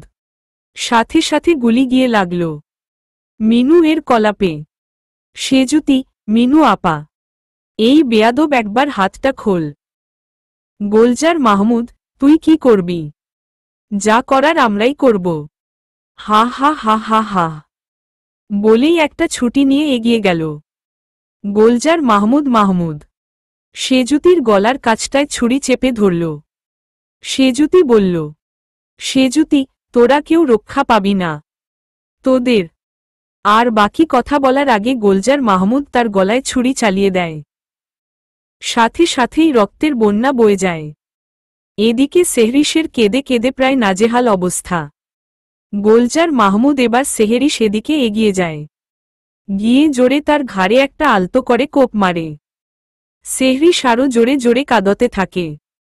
রহমত মাহমুদ বলে, রহমত মাহমুদ, ভাই ছেড়ে দাও, এমনি মাসুম মতন দেখতে। আর ও বা কি করবে? এতগুলো প্রাণের বদলে একটা প্রাণ না হয় জীবিত থাক।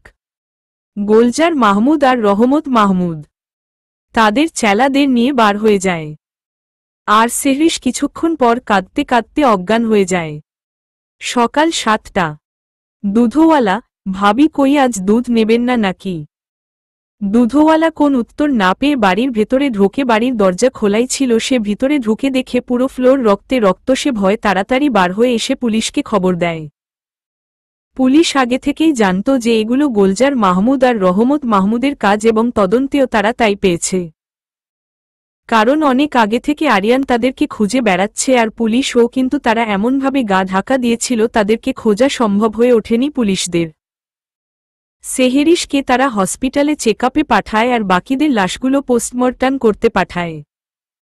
আর পুলিশ হামিদকে ফোন দিয়ে সবটা জানায়।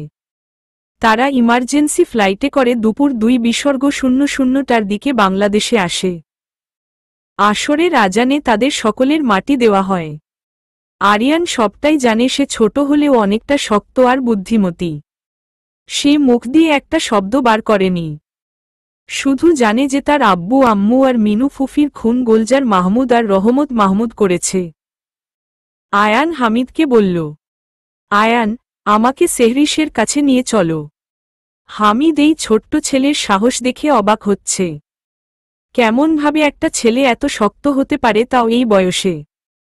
হামিদ আয়ানকে নিয়ে হসপিটালে যায়। গিয়ে দেখে সেহরিশ ঘুমাচ্ছে। তাকে ঘুমের ইনজেকশন পুশ করা হয়েছে। এখন সে মোটামুটি সুস্থ। সেই দিন আয়ান আর সেহরিশের সাথে কথা বলতে পারেনি, শুধু তাকে দেখে গেছে। 3 দিন পর আজ হামিদ আয়ানকে কানাডাতে নিয়ে যাবে এবং সে পুলিশদেরকে বলেছে তদন্ত চালিয়ে যেতে, গোলজার মাহমুদ আর রহমত মাহমুদকে যেকোনো মতেই আটক করতে। আয়ানকে হামিদ বুঝিয়েছে যে সেহরিশের শরীর অসুস্থ, তাই সে এখন দেশে থাকবে। আয়ান সেটাই বুঝেছে। সে বলল, আয়ান, সেহরিশ কোথায়? তখনই রহিম সেহরিশকে আয়ানের সামনে নিয়ে আসে। আয়ান সেহরিশকে আর তার ঘাড়ের কাঁটাটাকে ভালোভাবে পরীক্ষ করল। পরপরই সে তার একটা ছোট্ট ব্রেসলেট সেহরিশের হাতে দিল আর বলল, আয়ান, আবার দেখা হবে আমাদের। তারপর তারা রওনা দেয় কানাডার উদ্দেশ্যে। এইভাবে কেটে যায় অনেকগুলো বছর। আয়ান যত বড় হয় তার মধ্যে তত প্রতিশোধের আগুন দাউদাউ করে জ্বলতে থাকে, তার আর অন্য কোন কথাই মাথায় থাকে না। সে তার চেলাদের খুঁজতে লাগিয়ে দিয়েছে। গোলজার মাহমুদ আর রহমত মাহমুদকে তারা এমনভাবে গা ঢাকা দিয়েছে যে পুলিশ পর্যন্ত তাদেরকে খুঁজতে সক্ষম হননি। আয়ান তাদেরকে তন্ন তন্ন করে খুঁজে বেড়াচ্ছে, কিন্তু কোনোমতেই তারা ধরা দিচ্ছে না। সে প্রথমে একটা মেয়ের সাথে রিলেশনে গেছিল, কিন্তু মেয়েটা তাকে চিট করেছিল, তাই তারপর থেকে তার কোন মেয়ের প্রতি বিশ্বাস আসে না। তার কাছে সব মেয়ে চরিত্রহীন আর টাকা ছাড়া কিছুই বোঝে না। বর্তমান বাংলাদেশের মাটিতে পা রেখেছে আয়ান মির্জা। সঙ্গে সঙ্গে সে অন্তুকে কল করল। আয়ান, লোকেশন পাঠা, আমি এক্ষুনি আসছি। অন্তু, হ্যাঁ। তারপর অন্তু আয়ানকে লোকেশন পাঠালে আয়ান আর শিহাব পৌঁছে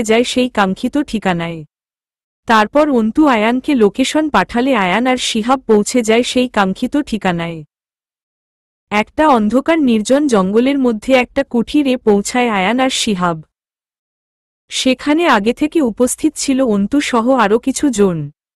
আয়ান এবার ভিতরে ঢুকে গিয়ে দেখে একটা অন্ধকার ঘরের মধ্যে হাত পা বাঁধা অবস্থায় আধমরা হয়ে পড়ে আছেন রহমত মাহমুদ।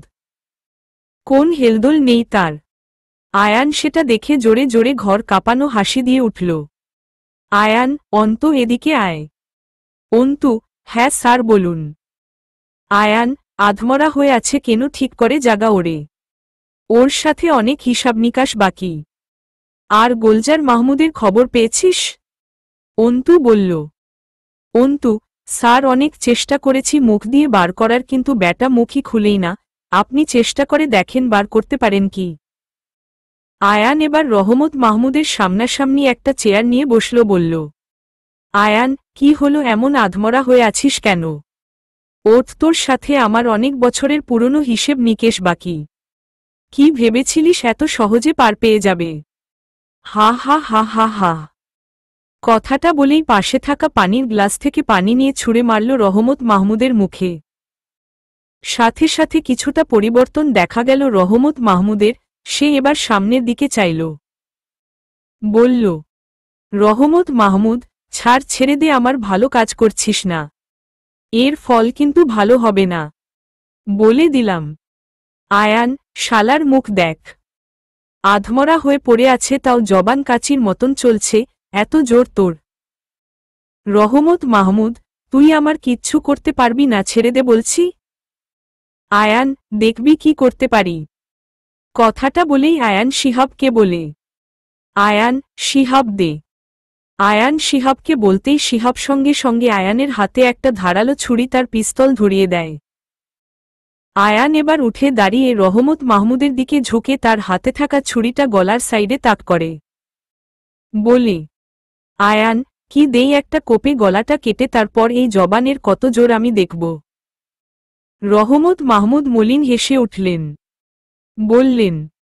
রহমত মাহমুদ, আমাকে মেরে দিয়েও কোন লাভ হবে না।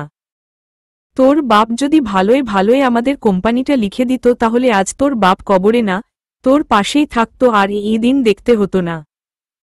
তাই তোরেও ভালোই ভালোই বলছি, আমারে ছেড়ে দে, না হলে তোর বাপের মতন অবস্থা করে দেব তোর। বেচারা তোর বাপটার জন্য তোর মা আর একজন নির্দোষী মহিলা মারা গেল। ভেবেছিলাম তুই কিছু করতে পারবি না, কিন্তু তুই তো দেখছি তোর বাপের থেকেও বড় একটা জিনিস। শালা, তোর বাপ প্রচুর চেষ্টা করেছিল পুলিশ দিয়ে খোঁজার, পারেনি, কিন্তু শেষ পর্যন্ত তুই খুঁজে বের করলি। বাহবা তো একটা দিতেই হয় তোর, শালা জানোয়ার। রহমত মাহমুদের মুখে এই কথাটা শোনা মাত্রই আয়ানের মাথায় আগুন দাউ দাউ করে জ্বলতে থাকে। সে প্রচণ্ড রেগে যায়। সে তার হাতের থাকা ছুরিটা নিয়ে কোপ বাসায় রহমত মাহমুদের চেয়ারের সাথে বেঁধে থাকা বাম হাতে। আয়ান, বল গোলজার মাহমুদ কোথায়, না হলে একদম শেষ করে দেব। রহমত মাহমুদ ব্যথায় চিৎকার করে উঠলেন। ছটফট করতে করতে বললেন। রহমত মাহমুদ, বলবো না। ভালোই ভালোই বলছি, আমারে ছেড়ে দে, নয়তো খুব খারাপ হবে কিন্তু। আয়ান, বলবি না? দাঁড়া। কথাটা বলেই ছুরি নিয়ে এবার কোপ বসায় ডান হাতে। রহমত মাহমুদের হাত পা বাঁধা থাকায় সে ঠিকমতো নড়াচড়া করতে পারছে না। আয়ান আবারও বলে উঠল, আয়ান, শেষবারের মতন বলছি, বলবি হ্যাঁ কি না? ভেবেচিন্তে উত্তর দিবি, না হলে কিন্তু একদম উপরে পাঠিয়ে দেব। আমার কাছে তোর জন্য ফালতু টাইম নেই। রহমত মাহমুদ বলে। রহমত মাহমুদ, আমি কোনোদিন বলবো না। ভালোই ভালোই বলছি, ছেড়ে দে আমার। আয়ান এবার প্রচণ্ড রেগে যায়। আয়ান, না, তুই মুখ খোলার বান্দা নয়, মুখ খুললেও মরতিস, না খুললেও মরতিস। তাহলে আর দেরি কেন, এখনই মর। গোলজার মাহমুদকে আমি ঠিক খুঁজে বের করব। কথাটা বলেই আয়ান ছুরি নিয়ে রহমত মাহমুদের শার্টের বোতাম এক এক করে টান দিয়ে ছিঁড়ে খুলে ফেলে। তারপর পিস্তলটা বার করে রহমত মাহমুদের দিকে তাক করে আর বলে, আয়ান, আমার আব্বুরে গুলি করে মেরেছিলিস বল তোরা? আমার মা, আব্বু আর মিনু ফুফির আর আমার সেহুয়ের ঠিক কতটা কষ্ট হয়েছিল সেটা আজ তুই বুঝবি। তোর জন্য সেহু আজ আমার থেকে এত দূরে, আজ আমার এই অবস্থার দায়ী একমাত্র তোরা। কথাটা বলে জোরে গর্জে উঠল আয়ান, সাথে সাথে ৫-৬টা গুলি গিয়ে লাগল রহমত মাহমুদের উন্মুক্ত বুকে। রহমত মাহমুদের চোখ মুখ খিচে বার হয়ে গেল। আয়ান বলল, আয়ান, অন্তু শিহাব, এবার ওরে পিস পিস করে কাট কেটে পুকুরে ফেলে দে, ওর মতো মানুষের জন্য কবরে জায়গা নেই। আর সব ভালোভাবে পরিষ্কার করবি। রহমত মাহমুদের কোনো রকম চিহ্ন যেন না থাকে। আয়ানের কথা মতো তারা তাই করল। তারা রহমত মাহমুদকে পিস পিস করে কেটে একটা বস্তার মধ্যে পুরে আয়ানসহ সবাই যায় জঙ্গলের মধ্যে থাকা একটা পুকুরে। সেখানে গিয়ে তারা সবাই সেটা পুকুরে মাছেদের খাদ্য হিসেবে ঢেলে দেয়। আয়ান বলে, আয়ান, তুই মাছেদেরই খাবারের জন্য হা। তারপর তারা সেখান থেকে চলে আসে সেই কুঠিরে। আয়ান, শিহাব, আমার লাগেজ থেকে একটা শার্ট আর প্যান্ট বার করে আনো। আয়ানের কথা মতো শিহাব একটা শর্ট আর প্যান্ট এনে দেয়। আয়ান আগের জামা কাপড়গুলো ছেড়ে সেই জামা কাপড় পরে রওনা দেয়। ওখান থেকে ফিরতে প্রায় সকাল ৭টা বেজে যায় তাদের। আয়ানের সাথে অন্তু আর শিহাবও আছে। আয়ান তাদের বাড়ি আসে। সেখানে কেউ থাকে না, মাঝে মধ্যে কয়জন এসে ঘর পরিষ্কার করে দিয়ে যায়। আয়ান আসবে তাই তাদের বাড়ি আবার পরিষ্কার করা হয়েছে। আজ দুপুর ৩টের সময় তাদের ফ্লাইট। আয়ান আর শিহাবের সাথে অন্তুও যাবে কানাডাতে। আয়ান বাড়ির মধ্যে প্রবেশ করতে অতীতের কিছু আবছা স্মৃতি ভেসে আসে। বাধ্য ছেলের মতো সেই সব এড়িয়ে দুতলায় তার আম্মু আব্বু রুমে উঠে গেল। খানিকক্ষণ ঘরটায় চোখ বুলিয়ে একটা দীর্ঘশ্বাস ফেলল। তারপর লাগেজ থেকে একটা ট্রাউজার আর টি শার্ট নিয়ে বাথরুমে গিয়ে প্রায় আধ ঘন্টা পর ফ্রেশ হয়ে এসে শুয়ে পড়ে। কালকে ভালো করে ঘুম হয়নি, আজকে অন্তত সে এত বছর পর একটা শান্তির ঘুম ঘুমাবে। মনের একপাশটা তার একটু হালকা লাগছে। দুপুর ১টা নাগাদ শিহাবে ডাকে ঘুম ভাঙে আয়ানের। শিহাব, স্যার ওঠেন, কিছু খেয়ে নিন, ৩টের সময় ফ্লাইট, ১ ঘন্টার মধ্যে বের হতে হবে। আয়ান বিরক্ত হয়, বলে, আয়ান, যা, যাচ্ছি। তারপর আয়ান উঠে হাতে মুখে পানি দিয়ে নিচে চলে যায়। অন্তু বাইরে হোটেল থেকে খাবার এনেছে। তারা ৩জন মিলে সেটা খেয়ে নেয়। খাওয়া শেষে আয়ান ঘরে আসে, এসে তার ব্যাগপত্র গোছাতে থাকে। হঠাৎ করে চোখ যায় তার মায়ের আলমারিতে। সে অনেক যত্ন সহকারে আলমারিটা খুলে তার মায়ের অনেক জিনিসপত্র দেখতে পায়। হঠাৎ করে এই পাষাণ হৃদয়ের মানুষটার চোখ দিয়ে ২-৩ ফোঁটা জল পড়ল। সে তার মায়ের বিয়ের শাড়িটা আর কিছু গহনা কি মনে করে তার ব্যাগের মধ্যে পুরে নিল। তারপর যত্ন সহকারে আবার আলমারিটা বন্ধ করে দিল। কিছুক্ষণ পর তারা ৩জন রওনা দেয় তাদের গন্তব্যস্থলে। তাদের প্লেন কানাডাতে ল্যান্ড করে পরের দিন সকাল সকাল ১১:৪০ প্রায় ২০ ঘন্টা ৪৫ মিনিটে জার্নি। তারা সকলেই খুবই ক্লান্ত। একটা ক্যাব ভাড়া করে তারা তাদের বাড়ি পৌঁছায়। আজকে আয়ান আর বাড়ি থেকে বের হল না। সে খুবই ক্লান্ত, তাই সারাদিন ঘুমিয়েই কাটালো। রাত্রেবেলা মিস জেনি তাকে ডাকে। তার ডাক শুনে আয়ান উঠে কিছু খেয়ে আবার শুয়ে পড়ল। পরের দিন সকালে উঠে আয়ান অফিসের উদ্দেশ্যে রওনা দেয়। মিস জেনিকে সে জানায়, আয়ান, মিস জেনি আজকে দুপুরে লাঞ্চ করতে আসবো না, কিছুদিন অফিসে যায়নি, অনেক কাজ আছে, আজকে ফিরতে পারবো না। মিস জেনি, ঠিক আছে। আজকে সেহরিশ বাংলাদেশে যাবে, তার আজ সন্ধে 6টায় ফ্লাইট। মিসেস লিলি, সাবধানে থাকিস মা, আর তাড়াতাড়ি চলে আসিস। সেহরিশ, ঠিক আছে মিষ্টি মা, তুমি চিন্তা করো না, আর আমি তাড়াতাড়ি চলে আসব, বলে সে একটা ক্যাব ভাড়া করে এয়ারপোর্টের উদ্দেশ্যে রওনা হয়। আয়ান সারাদিন অফিসে কাজ করে অনেকটা ক্লান্ত, তাই সে বাইরে বার হয়ে তাদের অফিসের সামনে থাকা একটা ছোট্ট পার্কে এসে ধূমপান করছে। এদিকে সেহরিশ যে ক্যাবে করে যাচ্ছিল, সে ক্যাব হঠাৎ মাঝপথে খারাপ হয়ে যায়। ক্যাব ড্রাইভার, ম্যাম আপনি একটু ওয়েট করেন, আমার সহপাঠীকে বলেছি ও এক্ষুনি অন্য একটা ক্যাব নিয়ে আসছে, আশা করছি আপনার লেট হবে না। সেহরিশ মাথা নাড়িয়ে বলল, সেহরিশ, কোনো সমস্যা নাই, আমি এমনিতেই 30 মিনিট আগে বাড়ি থেকে বার হয়েছি, আমি তাহলে সামনে পার্কে গিয়ে ওয়েট করি, উনি আসলে আপনি আমাকে ডাক দিন। ক্যাব ড্রাইভার, আচ্ছা ম্যাডাম। সেহরিশ তার লাগেজ নিয়ে পার্কে গিয়ে একটা বেঞ্চিতে বসে, তার পরনে একটা ঢোলা জিন্সের প্যান্ট আর একটা হাঁটুর নিচে পর্যন্ত কুর্তি, আর মাথায় হিজাব। হঠাৎ আয়ানের চোখ যায় চেয়ারে বসে থাকা মেয়েটার দিকে। খানিকক্ষণ ভ্রু কুঁচকে তাকায় মেয়েটির দিকে, তারপর হাতে থাকা সিগারেটটা ফেলে একটা হাসি দিয়ে এগিয়ে যায় মেয়েটির দিকে। তারপর একটু ভাব নিয়ে বলে, আয়ান, বাহ মিস সেহরিশ, আজ আপনি এখানে। হঠাৎ অপরিচিত কারুর মুখে নিজের নাম শুনে চমকে মাথা তুলে তাকায় সেহরিশ। সে যেটা দেখে সেটার জন্য একদম প্রস্তুত ছিল না। সে থতমত খেয়ে বলে, সেহরিশ, আপনি? আয়ান বলে, আয়ান, কেন ভয় করলেন নাকি? সেহরিশ, আসলে। সেহরিশের কথার মাঝে আয়ান বলে ওঠে, আয়ান, আপনার ফোনটা একটু দিন তো। না, আসলে আমার ফোন হঠাৎ করে সুইচ অফ হয়ে গেছে, তাই একটা খুবই ইমার্জেন্সি কল করব। সেহরিশ রীতিমতো কাঁপতে শুরু করে দিয়েছে। সে কিছু না বলে কম্পিত হাতে ফোনটা এগিয়ে দেয় আয়ানের দিকে। আয়ান মুচকি হেসে ফোন ধরায় শিহাবকে। শিহাব, হ্যালো? কে? আয়ান গম্ভীর গলায় বলে, আয়ান, আয়ান। শিহাব, জি জি স্যার বলুন। আয়ান বলে, আয়ান, 5 মিনিটের মধ্যে অফিসের সামনের পার্কে গাড়ি নিয়ে হাজির হ, বলেই কল কেটে দেয়। আয়ান এবার সেহরিশের পাশে গা ঘেঁষে বসে। সেহরিশ পাশে একটু সরে যেতে নিলেই আয়ান সেহরিশের কোমর জড়িয়ে আরও কাছে আনে। সেহরিশ হতভম্ব হয়। সে বলে, সেহরিশ, কি করছেন কি আপনি এই সব?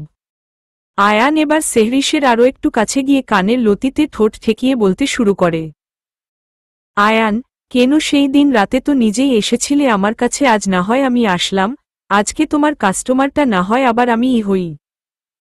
ট্রাস্ট মি, আগের থেকে আরও। সেহরিশের কান দিয়ে মনে হয় আগুন বার হল না, সে বাকি কথাটা আর শুনতে পারল না। সে উপায় না পেয়ে সেই রাতে এসেছিল তার কাছে, তাই বলে লোকটা তাকে এত খারাপ বলতে পারল। সে এবার প্রচণ্ড রেগে যায়। আয়ানের থেকে কোনো মতে জোরপূর্বক নিজেকে ছাড়িয়ে উঠে দাঁড়িয়ে বলে, সেহরিশ, কি ভেবেছেন কি আপনি আমারে? যা ইচ্ছা তাই বলবেন, চলে যান এখান থেকে। হ্যাঁ, আমি আপনার কাছে চিরকৃতজ্ঞ, কিন্তু একটা মানুষের পরিস্থিতি না যেতে কিছু বলার অধিকার আপনার নেই। আমার আপনার চুক্তি ছিল 1 রাতের জন্য, সেটা মিটে গিয়েছে, তো তারপরে আপনার আর কোনো অধিকার নেই আমার উপর। আয়ান নিঃস্বার্থ কণ্ঠে বলে, আয়ান, তাহলে আবার চুক্তি করি। এবার একদিন না দিনটা আর একটু বাড়িয়ে দিন, বদলে যত ইচ্ছা তত অ্যামাউন্ট নিন। এবার আয়ান উঠে সেহরিশের কানের কাছে গিয়ে বলে, আয়ান, আমার না আপনার প্রতি অনেক ইন্টারেস্ট এসছে, প্লিজ না করবেন না।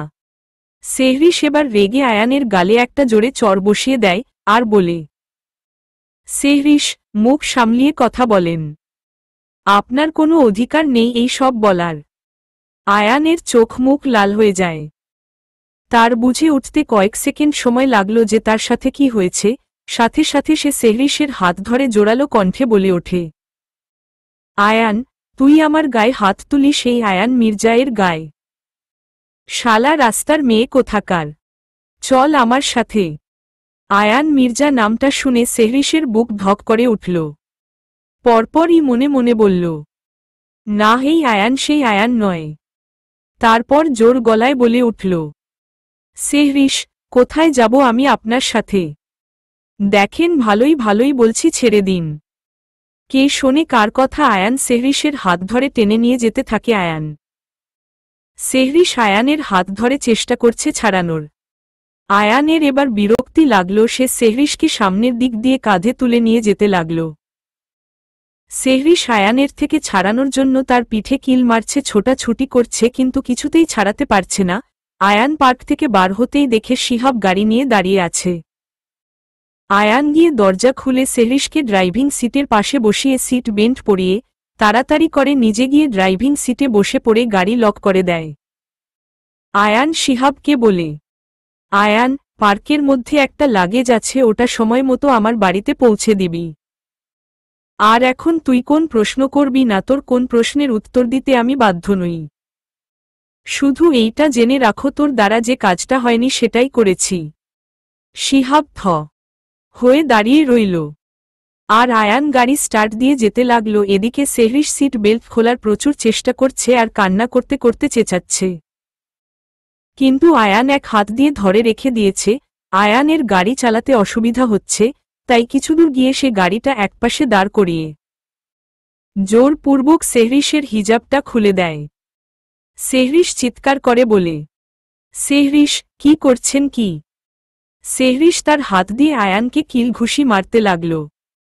আয়ান এবার সেহরিশের হিজাবের ওড়নাটা নিয়ে তার হাতগুলো বেঁধে দেই। সেহরিশ, দেখেন, একদম ভালো হচ্ছে না কিন্তু। ছেড়ে দিন বলছি, আমি আপনার কি ক্ষতি করেছি? আয়ান, ভালোই ভালোই কথা মেনে নিলে। সব কিছু ভালোভাবেই হতো। সেহরিশ, আপনি যা ভাবছেন আমি অমন মেয়ে নই। বলেই সেহরিশ জোরে জোরে কান্না করতে লাগল। আয়ান বলল, আয়ান, এই চুপ কর বলছি। সেহরিশ তাও জোরে জোরে কান্না করছে। আয়ান এবার তার পকেট থেকে রুমাল বার করে তার মুখ বেঁধে দিল। সেহরিশ প্রচণ্ড চেষ্টা করেও পারছে না ছাড়াতে। কিছুক্ষণের মধ্যে তারা আয়ানের বাড়ি পৌঁছাল। আয়ান সেহরিশকে তার ঘরে নিয়ে গিয়ে সোফায় বসিয়ে সেহরিশের মুখ আর হাত খুলে দেয়। হাত আর মুখ খুলতেই সেহরিশ আয়ানের কলার চেপে ধরে বলে, সেহরিশ, এই তুই কোন সাহসে আমাকে এখানে নিয়ে এসেছিস? আয়ান বলল, আয়ান, তোমার এই তো ভালো। কয়েকদিন আমার সাথে থাকলেই নিজের ইচ্ছা মতন টাকা পেয়ে যাবে। আয়ান এবার সেহরিশের দিকে নিচু হয়ে নেশাক্ত কণ্ঠে বলে, আয়ান, আমার তোমার আগে কোনো মেয়ের প্রতি এমন ইন্টারেস্ট আসেনি। তুমি জানো খুব হট এন্ড সেক্সি। কথাটা শোনা মাত্রই সেহরিশ আয়ানের গালে আবার কষে একটা থাপ্পড় মারে। এবারের থাপ্পড়টা সে পুরো গায়ের জোরে মেরেছে। আয়ান এবার আর নিজেকে সামলাতে পারে না। সেহরিশকে তুলে জোরে খাটের ওপরে ফেলে দেয়। বিছানাটা নরম হওয়ায় সেহরিশের লাগল না। আয়ান এবার নিজের শার্ট খুলতে খুলতে এগোয় সেহরিশের দিকে। আয়ান, মেয়ে, কাজটা ভালো করলি না। ভেবেছিলাম কিছু করব না, কিন্তু না, তুই আয়ান মির্জাকে খেপিয়ে দিলি। সেহরিশ এবার ঢোক গেলে। সে বলে, সেহরিশ, দে দে, দেখেন, আপনি আমার ক্ষতি করবেন না। এটা কিন্তু ঠিক হচ্ছে না। আয়ান বাঁকা হাসে। বলে, আয়ান, তোরে কি নষ্ট করব? তুই এমনিই নষ্ট। আয়ান এবার এগিয়ে এসে পুনরায় তার হাতগুলো ওড়না দিয়ে বেঁধে দেয় এবং একটানে শার্ট খুলে ছুঁড়ে মারে মেঝেতে এবং তারপর সেহরিশের ঠোঁটের সাথে ঠোঁট মিশিয়ে দেয়। সেহরিশ অনেক চেষ্টা করছে, কিন্তু শক্ত পুরুষালী দেহের সাথে পেয়ে উঠছে না। সেহরিশ বারবার কান্না মিশ্রিত স্বরে অনুরোধ করছে, সেহরিশ, প্লিজ আমাকে ছেড়ে দিন, প্লিজ। আয়ান এবার সেহরিশের জামার ফিতা একটানে ছিঁড়ে ফেলে। জামার ফিতাটা ছিঁড়ে যাওয়ায় সেহরিশের কলার বোন দেখা যাচ্ছে। আয়ান মুহূর্তেই সেহরিশের কলার বোন কামড় দেয়। সাথে সাথে সেহরিশ চোখ খিচে বন্ধ করে নেয়। আয়ান এবার তার শরীরের সমস্ত ভার সেহরিশের উপর ছেড়ে দেয়, কিন্তু সেহরিশ তাতেও দমে নেই। সে প্রচণ্ড চেষ্টা করছে আয়ানকে তার কাছ থেকে সরানোর, কিন্তু কোনোক্রমেই পারছে না সেহরিশ। আয়ানের মতো প্রবল শক্তিশালী পুরুষকে দ্বিতীয়বারের ন্যায় সামলাতে হিমশিম খাচ্ছে সেহরিশ। সময় যত বেড়ে চলেছে ততই আয়ানের উন্মাদনা ক্রমশ বেড়ে চলেছে।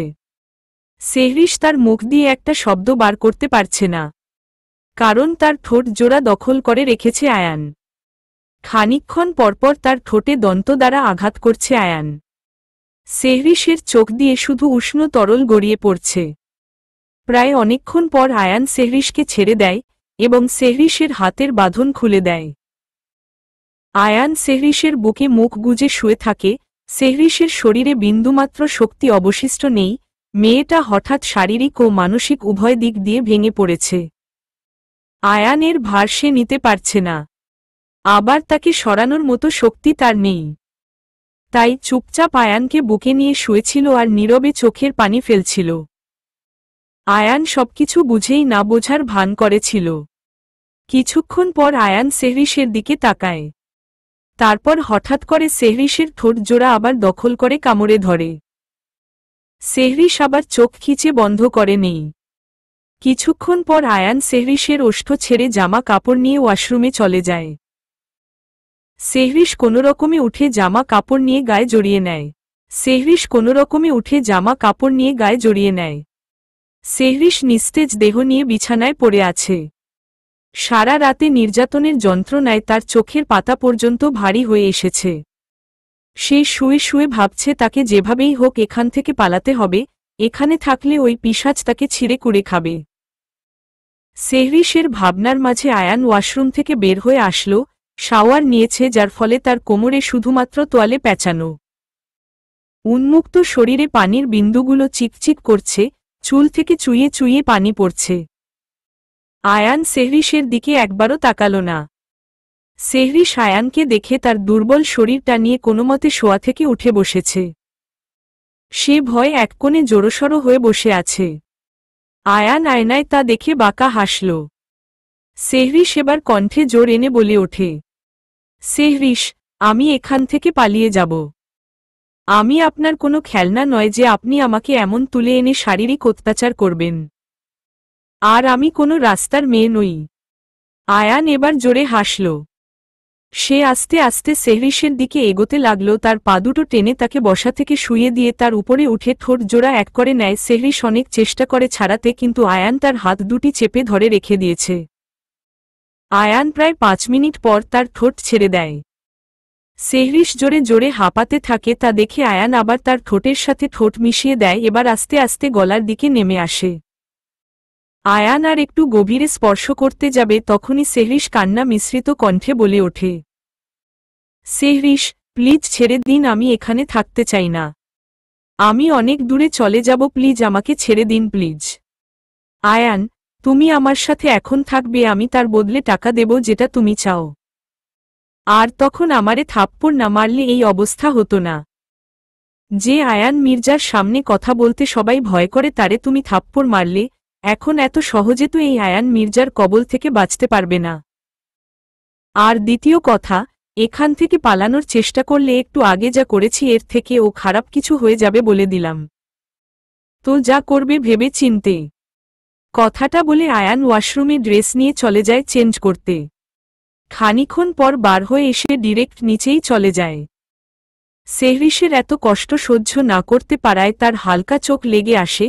আয়ান নিচেই এসে দেখে শিহাব সেহরিশের লাগেজ দিয়ে গিয়েছে। সে মিস জেনিকে বলে, আয়ান, মিস জেনি, এই লাগেজটা উপরে আমার ঘরে দিয়ে আসেন। আয়ানের উপরে কেউ কথা বলতে পারেন না। মিস জেনি চুপচাপ উপরে ঘরে যায়, গিয়ে দেখে সেহরিশ গায়ে ব্ল্যাঙ্কেট জড়িয়ে ঘুমাচ্ছে। মিস জেনির মনে প্রচুর প্রশ্ন আসছে, কিন্তু তার কোনো কথা বলার সাহস নেই। জেনি নিচে এসে দেখে আয়ান ল্যাপটপে কাজ করছে। সে আয়ানকে বলে, জেনি, কালকে আমার মেয়ে শিফা আসবে। ওর ফাইনাল এক্সাম শেষ হয়ে গিয়েছে। আয়ান বরাবরই মিস জেনিকে প্রচণ্ড শ্রদ্ধা করে। সে তার মায়ের বয়সী। আর তার মেয়ে শিফা মাঝে মধ্যে ছুটিতে আসে। তাদের সম্পূর্ণ খরচ আয়ানই বহন করে। শিফাকে সে বোনের মতো ভালোবাসে আর কারোর সঙ্গে সম্পর্ক ভালো না হলেও শিফার সাথে সম্পর্কটা বেশ মধুর। আয়ান মিস জেনিকে বলে, আয়ান, বাহহ, ভালোই হলো। ঠিক আছে, কালকে তাহলে ওর পছন্দের সব জিনিস রান্না করবেন। অনেক দিন পর পাগলিটা আসছে।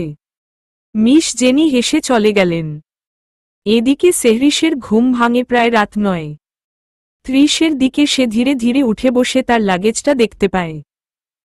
সে লাগেজ থেকে জামা নিয়ে গুটি গুটি পায়ে ওয়াশরুমে চলে যায় ফ্রেশ হতে। এদিকে আয়ান রাতের খাওয়া শেষ করে মিস জেনিকে বলে সেহরিশের জন্য একটা খাবারের প্লেট নিয়ে রুমের দিকে যায়। গিয়ে দেখে সেহরিশ ওয়াশরুমে শাওয়ার নিচ্ছে। সে এবার খাবারটা টেবিলে রেখে সোফায় বসে পড়ে ভাবতে লাগে, আসলে সেহরিশকে এতটা কষ্ট দেওয়া ঠিক হয়নি। তার ভাবনার মাঝে ওয়াশরুমের দরজা খোলার আওয়াজে তার ধ্যান ভাঙ্গে। সেহরিশ ধীরে ধীরে ওয়াশরুম থেকে ফ্রেশ হয়ে বার হয়ে আসছে। সে আয়ানকে দেখে চুপচাপ বিছানার উপরে বসে পড়ে। আয়ান এবার উঠে ড্রেসিং টেবিলের ড্রয়ার খুলে মেডিসিন হাতে নিয়ে সেহরিশের দিকে এগিয়ে যায়। সেহরিশ ভয় মূর্তির মতন চুপচাপ বসে আছে। ভাবছে এই বুঝি আবার তার উপরে ঝাঁপিয়ে পড়বে। তার ভাবনা ভুল করে আয়ান তার দিকে মেডিসিন এগিয়ে দিয়ে বলে, আয়ান, এই মেডিসিনগুলো খেয়ে নাও, ব্যথা একটু কমবে। সেহরিশ মুচকি হাসে। সে বলে, সেহরিশ, নিজেই ব্যথা দিলেন আবার নিজেই মেডিসিন নিতে বলছেন যাতে ব্যথা কমে যায়। হা হা হাসালেন আপনি আয়ান মির্জা। আয়ান কিছুটা অপ্রস্তুত হয়ে পড়ে সেবার খাবারের প্লেটটা সেহরিশের দিকে এগিয়ে দিয়ে বলে, আয়ান, খাবারটা খেয়ে ওষুধটা খেয়ে নাও। কথাটা বলেই সে গটগট করে রুম থেকে বার হয়ে গেল। সেহরিশ প্রথমে মনে করেছিল কিচ্ছু মুখে দেবে না, কিন্তু না খেলে সে আরও দুর্বল হয়ে পড়বে। তাকে এখান থেকে যেভাবেই হোক পালাতে হবে। এত অত্যাচার সে সহ্য করতে পারবে না। তাই সে রাতের খাওয়াটা খেয়ে শুয়ে পড়ে। এদিকে আয়ান রাতে অন্য রুমে গিয়ে ঘুমায়। পরের দিন সকালে আয়ান উঠে তার রুমে যায়, গিয়ে দেখে সেহরিশ তখনও ঘুমাচ্ছে। আয়ান ওয়াশরুমে চলে যায়, গিয়ে ফ্রেশ হয়ে অফিসে যাওয়ার জন্য একেবারে রেডি হয়ে বার হয়। দরজা খোলার শব্দে সেহরিশের ঘুম ভেঙে যায়। কোনোরকম কষ্ট করে সে উঠে বসে দেখে আয়ান আয়নার সামনে দাঁড়িয়ে চুল ঠিক করছে। আয়ান তাকে দেখে বলে, আয়ান, ঘর থেকে এক পা বার করবে না, আমি অফিসে যাচ্ছি জরুরি কাজে, রাতের আগে ফিরব না। তোমার খাবার সব রুমে পৌঁছে যাবে, আর যদি পালানোর চেষ্টা করেছ মিস সেহরিশ তো তখন বলে রেখে দিচ্ছি আমার থেকে খারাপ কাউ হবে না। সেহরিশ কিছু বলে না উঠে ওয়াশরুমে চলে যায়। এদিকে আয়ান নিচে আসতেই দেখে শিফা সোফায় বসে আছে। শিফা আয়ানকে দেখে দৌড়ে তাকে জড়িয়ে ধরে, বলে, শিফা, কেমন আছো ব্রো? আয়ান, ভালো, তুই বল কেমন আছিস আর এক্সাম কেমন হয়েছে? শিফা জানায়, শিফা, আমি ভালো আছি, এক্সাম ও ভালো হয়েছে। আয়ান বলে, আচ্ছা তুই রেস্ট কর, আমি অফিসে যাচ্ছি, একটু ইমার্জেন্সি কাজ আছে, হয়তো ফিরতে রাত হবে। শিফা, ঠিক আছে ভাইয়া, সাবধানে যেও, আর পারলে তাড়াতাড়ি কাজ শেষ করে বাড়ি এসো। আয়ান হেসে কিচেনে মিস জেনির কাছে যায়, গিয়ে বলে, আয়ান, আমি যতক্ষণ না বাড়ি আসব সেহরিশের যা যা প্রয়োজন আপনি সব রুমে দিয়ে আসবেন। ও যেন রুমের থেকে বাইরে বার হতে না পারে। কথাটা শেষ করা মাত্রই আয়ান বেরিয়ে যায়। মিস জেনিকে পাল্টা কোন কিছু বলার সময় না দিলেন না। দুপুরে মিস জেনি সেহরিশকে খাবার দিয়ে আসতে গিয়ে দেখে সে ব্যালকনিতে বসে আছে। মিস জেনি হেঁকে সেহরিশকে বলে, জেনি ম্যাডাম, খেয়ে নিয়েন, টেবিলে ঢাকা দিয়ে রেখে গেলাম, আর আমি একটু বাইরে বাজারে বার হব, কিছু লাগলে এখনই বলবেন, আমি চেষ্টা করব দিয়ে যেতে। সেহরিশ কোনো উত্তর দিল না। মিস জেনি কোনো উত্তর না পাওয়ায় সে চলে গেলেন। এদিকে আয়ান অফিসে এসেছে। প্রায় সমস্ত কাজই তার কমপ্লিট, কিন্তু গত রাতে ল্যাপটপে একটা প্রজেক্ট নিয়ে কাজ করছিল, সে ল্যাপটপটি বাড়ি ফেলে এসেছে। আয়ান অন্তুকে জানায়, আয়ান, অন্তু আমার সাথে আমার বাড়ি যাবি, গিয়ে ল্যাপটপটা তুই নিয়ে এসে বাকি কাজটা কমপ্লিট করিস। আমি আর আসব না, শিফা অনেক দিন পর বাড়িতে এসেছে, ওকে একটু সময় দেই, তাড়াতাড়ি বাড়ি গিয়ে। শিফা নাম শুনতাই অন্তু আনন্দে আধখানা। অন্তু শিফা সে অনেক আগে থেকেই পছন্দ করে। যখন শিফা হোস্টেল থেকে বাড়ি আসত, অন্তু যে কবার কানাডাতে ছিল, প্রতিবারই শিফা এর পিছনে পিছনে ঘুরেছে, তাকে অনেকবার ভালোবাসার কথা বলার চেষ্টাও করেছে, কিন্তু প্রতিবারেই শিফা বুঝে না বোঝার ভান করে এড়িয়ে চলেছে।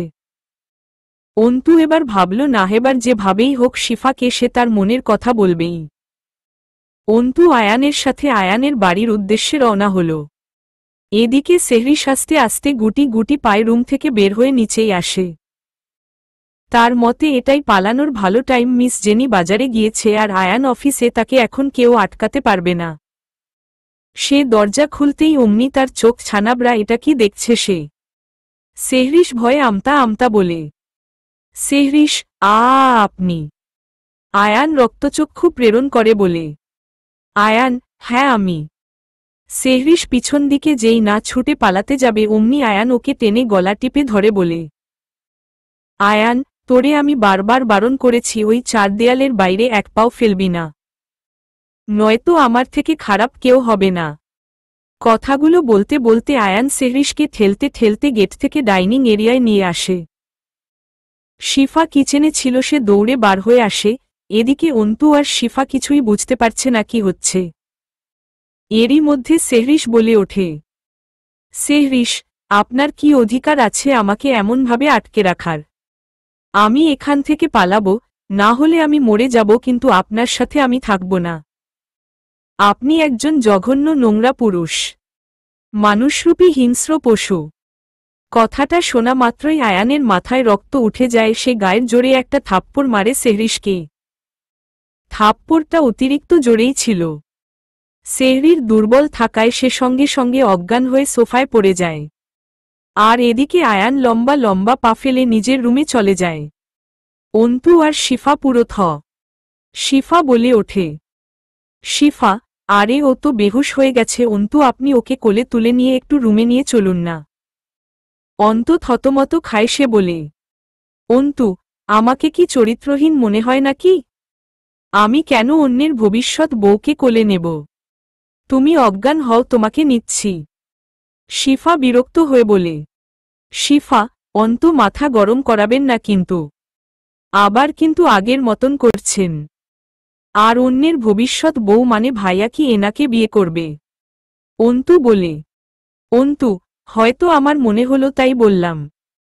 তা না হলে আয়ান কাউকে এমন তুলে এনে জোর জবরদস্তি করে রেখে দেয় না। শিফা, ওহহ, আচ্ছা চলুন, এনাকে নিয়ে আমার রুমে চলুন। ভাইয়া তো উপরে চলে গেছে। এনার দেখে মনে হচ্ছে না যে এনার শরীরটা ভালো আছে। অন্তু বলে, অন্তু, বাব্বা, আমি নিয়ে যেতে পারবো না।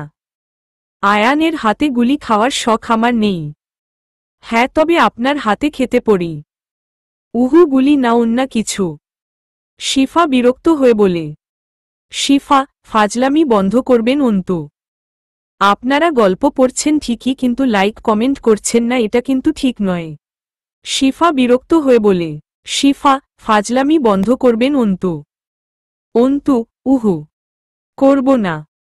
অন্তু আর শিফার কথা বলার মধ্যেই তাদের চোখ যায় আয়ানের দিকে। সে সিঁড়ি বেয়ে নিচেও নেমে এসে সেহরিশকে কোলে তুলে নিয়ে উপরে যেতে নেয়। তারপর কি মনে করে পিছনে ফিরে গম্ভীর গলায় বলে, আয়ান, অন্তু শিহাবকে ফোন করে এখনই এখানে আসতে বল। অন্তু, ঠিক আছে। এদিকে আয়ান সেহরিশকে উপরে ঘরে নিয়ে গিয়ে শুয়ে দেয়। শরীরটা প্রচণ্ড দুর্বল থাকার কারণে সেহরিশ এখনও অজ্ঞান হয়ে আছে। আয়ান সোফায় বসে তার ফোনটা বার করে অন করার চেষ্টা করছে। তার ফোনটা হঠাৎ খারাপ হয়েছে, কিন্তু প্রচণ্ড প্রেসারে থাকায় তার ফোনের কথা খেয়াল ছিল না। সে এবার সেহরিশের দিকে তাকায়। ফোনটা রেখে ছোট ছোট পা ফেলে তার কাছে গিয়ে বসে পাশে থাকা পানির গ্লাসটা তুলে পানি নিয়ে মুখে হালকা ছিটিয়ে দেই আর বলতে থাকে, আয়ান, সেহরিশ, এই সেহরিশ, ওঠো। সেহরিশ পিট পিট করতে করতে চোখ খোলে। চোখ খুলতেই মুখের সামনে আয়ানের মুখটা দেখতেই চিল্লিয়ে ওঠে। আয়ান সঙ্গে সঙ্গে তার মুখটা চেপে ধরে, বলে, আয়ান, রিল্যাক্স, আমি কিছু করছি না। কিছুক্ষণ চুপ থেকে একটু গম্ভীর কণ্ঠে আবার সে বলে, আয়ান, আমি বারবার বলেছিলাম পালানোর চেষ্টা করবে না, না হলে খুব খারাপ হবে। আর তুমি আমার কথার অমান্য করলে। দেখতেই পেলে তার পরিণতি। এই আয়ান মির্জাকে দেখে যত ভালো মনে হয় ঠিক ততটাই খারাপ এই আয়ান মির্জা। আর কথায় কথায় অধিকারের কথা বলো, তাই না? তোমারে দেখাবো অধিকার কাকে বলে। এবার অধিকার নিয়েই তোমার গায়ে হাত দেব। সেহরিশ আতঙ্কে চুপচাপ বিছানার উপরে জোড়সড় হয়ে বসে থাকে। আয়ান আবার গম্ভীর কণ্ঠে বলে, আয়ান, শিফাকে দিয়ে খাবার জন্য কিছু পাঠাবো আর কিছু মেডিসিনও। চুপচাপ সব খাবার আর মেডিসিন খেয়ে নেবে। না খেলে কিন্তু খুব ভালো করেই জানো কি হতে পারে। সেহরিশ ভয় ভয় মাথা নাড়ে। আয়ান একটা বাঁকা হাসি দিয়ে ঘর থেকে বের হয়ে যায়। আয়ান নিচেই গিয়ে দেখে শিহাব এসেছে। অন্তু শিহাবের সাথে কথা বলছে, মূলত শিহাবকে কিছুক্ষণ আগের ঘটনার কথায় বলছিল। আর শিফা শিহাব আর অন্তর জন্য কফি বানাচ্ছিল। আয়ান হঠাৎ বলে ওঠে, আয়ান, শিফা, টেবিলের উপরে কিছু মেডিসিন আছে, ওইগুলো আর খাওয়ার জন্য কিছু নিয়ে সেহরিশকে দিয়ে আয়। যদি ও না খায় তাহলে আমাকে ডাকবি। শিফা, আচ্ছা ঠিক আছে বলে শিফা কফিটা দিয়ে খাবার আর মেডিসিন নিয়ে উপরে চলে যায়। আয়ান হঠাৎ বলে ওঠে, আয়ান, শিহাব সন্ধেতে বিয়ের জন্য প্রস্তুতি কর।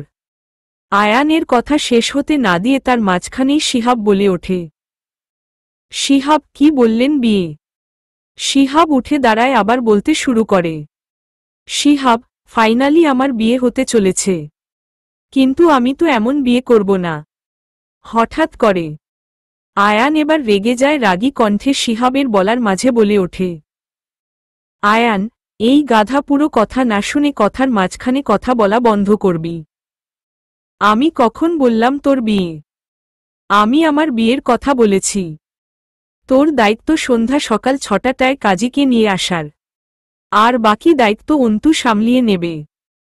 শিহাব বিয়ের কথাটা শুনে যতটা খুশি হয়েছিল ঠিক ততটা মনমরা হয়ে পড়ল। পরপরই অবাক হয়ে বলল, শিহাব, আপনি আর বিয়ে? কখন? কাকে? আর কিভাবে? আয়ান বিরক্ত হয় শিহাবের কথায়। সে বিরক্ত স্বরে বলে, চুপ করবি তুই? তোকে যে কাজটা দিয়েছি সেটা কর, আর সময় হলে সব ঠিক দেখতে পারবি। এদিকে অন্তু নীরব দর্শকের মতন সবকিছু দেখে চলেছে। তার আয়ানের উপর আর কথা বলার সাহস নেই। এদিকে সেহরিশ সবকিছু খেয়ে নিলে শিফা নিচেই চলে আসে। ততক্ষণে মিস জেনি ও বাড়ি ফিরে এসেছে। তারা দুজনেই বিয়ের ব্যাপারটা শুনল। কারুর আর আয়ানের উপর কথা বলার সাহস নেই। আয়ান আর অন্তু বেরিয়ে পড়েছে শপিংয়ের উদ্দেশ্যে। তাদের হাতে বেশি সময় নেই, তাই সব ঝটপট করছে। এদিকে সেহরিশ একা একা ঘরে বসে নানার ভাবনা ভাবছে।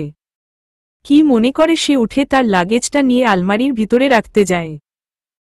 হঠাৎ করে তার চোখ পড়ে আলমারির ভেতরে থাকা একটা বাক্স এর দিকে। সে কি মনে করে সেই বাক্সটা নিয়ে সোফায় গিয়ে বসে পড়ে। মনে হয় বাক্সটা খুব যত্ন সহকারে গুছিয়ে রাখা। বাক্সটা খুলতেই তার ভিতরে কিছু ছবি দেখতে পায়। ছবিগুলোর উপর চোখ পড়তেই সেহরিশ অবাকের চরম পর্যায়ে পৌঁছে যায়। তার চোখ দিয়ে অনবরত পানি ঝরতে লাগল। সে একটা একটা করে ছবি বার করতে লাগল আর ছবিগুলোর উপর হাত বুলাতে লাগল। সবকটি ছবি আয়ানের ছোটবেলার। ছবিগুলো দেখতে দেখতে হঠাৎ সে একটা ছবি দেখতে পায়। সেই ছবিটা হচ্ছে আয়ানের জন্মদিনের। সেখানে ছোট্ট সেহরিশ, আয়ান আর সেজুতি, আরিয়ান আর সেহরিশের মা মিনু আছে। সেহরিশ ভেবে পাচ্ছে না তার সাথে কি হচ্ছে। সেহরিশ, না হে, এটা হতে পারে না। না, এটা আয়ান না।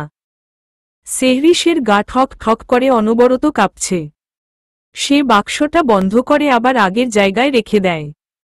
দিয়ে বিছানার উপরে বসে পড়ে নীরবে অশ্রু বিসর্জন দিচ্ছে। সে ভাবছে সে যদি এখন আয়ানকে বলে যে সে আয়ানের সেহরিশ, তাহলে আয়ান কি তাকে মেনে নেবে। সেহরিশ, না, আয়ান আমাকে মানবে না। সে তো আমাকে চরিত্রহীন ভাবে। ঠিক তখনই ঘরে ঢোকে আয়ান, হাতে তার শপিং ব্যাগ। সে সেহরিশের দিকে ব্যাগটা আগিয়ে দিয়ে বলে, আয়ান, 30 মিনিটের মধ্যে রেডি হয়ে নাও। সেহরিশ আয়ানকে দেখে জোরে জোরে কান্না করে।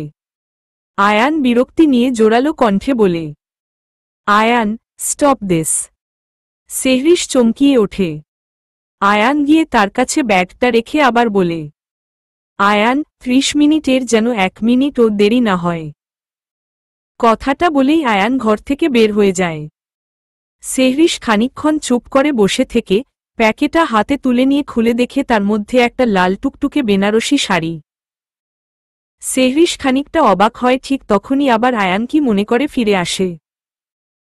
এসে আলমারি খুলে তার মায়ের সেই বিয়ের শাড়িটা, যেটা সে কয়েকদিন আগে নিয়ে এসেছিল, সেটার উপর একবার হাত বুলিয়ে সেহরিশকে এগিয়ে দিয়ে নরম কণ্ঠে বলে, আয়ান, এটা আমার মায়ের শাড়ি। এটা ছাড়া আমার মায়ের আর কোন অস্তিত্ব আমার কাছে নেই। আমি আমার পার্সোনাল লাইফের বাকি কথা তোমাকে জানাতে ইচ্ছুক নই। তাই আশা করছি এই শাড়িটার অপব্যবহার করবে না। যে শাড়িটা দিয়েছিলাম কিছুক্ষণ আগে, ওইটার বদলে এই শাড়িটা পরে রেডি থাকো। আর আমি শিফাকে পাঠিয়ে দিচ্ছি তোমার হেল্প করার জন্য। সেহরিশ বলে ওঠে। সেহরিশ, এই শাড়ি পরে আমি কেন রেডি হব? আয়ান উত্তরে বলে, আয়ান মির্জা কাউকে কৈফিয়ত দেয় না, তাই যেটা বলা হয়েছে, যতটুকু বলা হয়েছে ততটুকুই কর। না হলে তুমি খুব ভালো করেই জানো এর পরিণাম কি হবে। কথাটা বলেই আয়ান রুম থেকে বার হয়ে যায়। সেহরিশ অবাক হয়ে আয়ানের যাওয়ার পানে তাকিয়ে থাকে। তার ভাবতেই অবাক লাগছে যে এটা সেই আয়ান, এত ভদ্র সভ্য একটা ছেলে কিভাবে এমন হয়ে যেতে পারে। সেহরিশ অনেকবার চেষ্টা করেছিল আয়নের সাথে দেখা করার, কিন্তু কোনোভাবেই তার ঠিকানা সে পায়নি। আর তার কাছে আয়ানের দেওয়া একটা ছোট্ট ব্রেসলেট ছাড়া কিছুই নেই। আর এখন এত বছর পর যদি তারা দুজন সামনাসামনিও আসে, তাহলে হয়তো চিনতেই পারবে না। শেষের দিকে সেহরিশ আশা ছেড়ে দিয়েছিল যে সে হয়তো আর কোনোদিন আয়ানকে দেখতে পাবে না। সেহরিশের ভাবনার মাঝে শিফা রুমে আসে, এসে সেহরিশকে হেল্প করে। এর মধ্যে সেহরিশ মুখ দিয়ে একটাও বাক্য উচ্চারণ করেনি, চুপচাপ নিজের ভাবনায় ডুবেছিল। কারণ তার এখন কথা বলার মতো কোন বাক্য মুখ দিয়ে বার হচ্ছে না। শিফা ভাবল সেহরিশ হয়তো বিয়ের ব্যাপারটা জানে, তাই সেও আর কিছু বলল না। প্রায় 30 মিনিট পর অন্তুর রুমে এসে শিফাকে বলে, অন্তু, কাজী সাহেব চলে এসেছে। আয়ান, ভাবিকে নিয়ে নিচে যেতে বলেছে। কথাটা শোনা মাত্রই সেহরিশ অবাক হয়ে যায়। সে এবার আয়নার দিকে তাকিয়ে দেখে তাকে পুরো বিয়ের পোশাকে সাজানো হয়েছে। সেহরিশ কিছু বলতে যাবে, কিন্তু তার মুখ দিয়ে যেন কোন কথা বার হচ্ছে না। সে ভাবল তাহলে কি আয়ান তার পরিচয়টা জানে, কিন্তু কিভাবে? সেহরিশ পরনে আয়ানের মায়ের মেহেরুন কালারের শাড়ি, চোখে তার হালকা কাজল, কপালে একটা ছোট্ট লাল টিপ আর ঠোঁটে সামান্য লিপস্টিক। এতেই তাকে অপরূপ সুন্দরী লাগছে।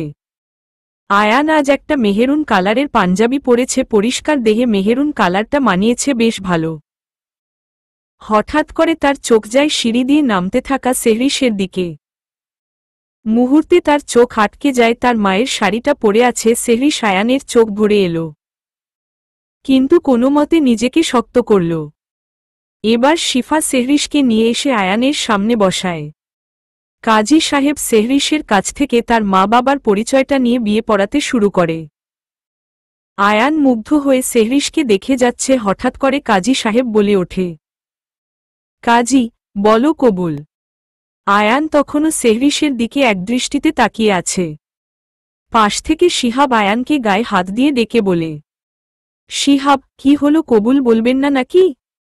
আয়ানের ধ্যান ভাঙ্গে।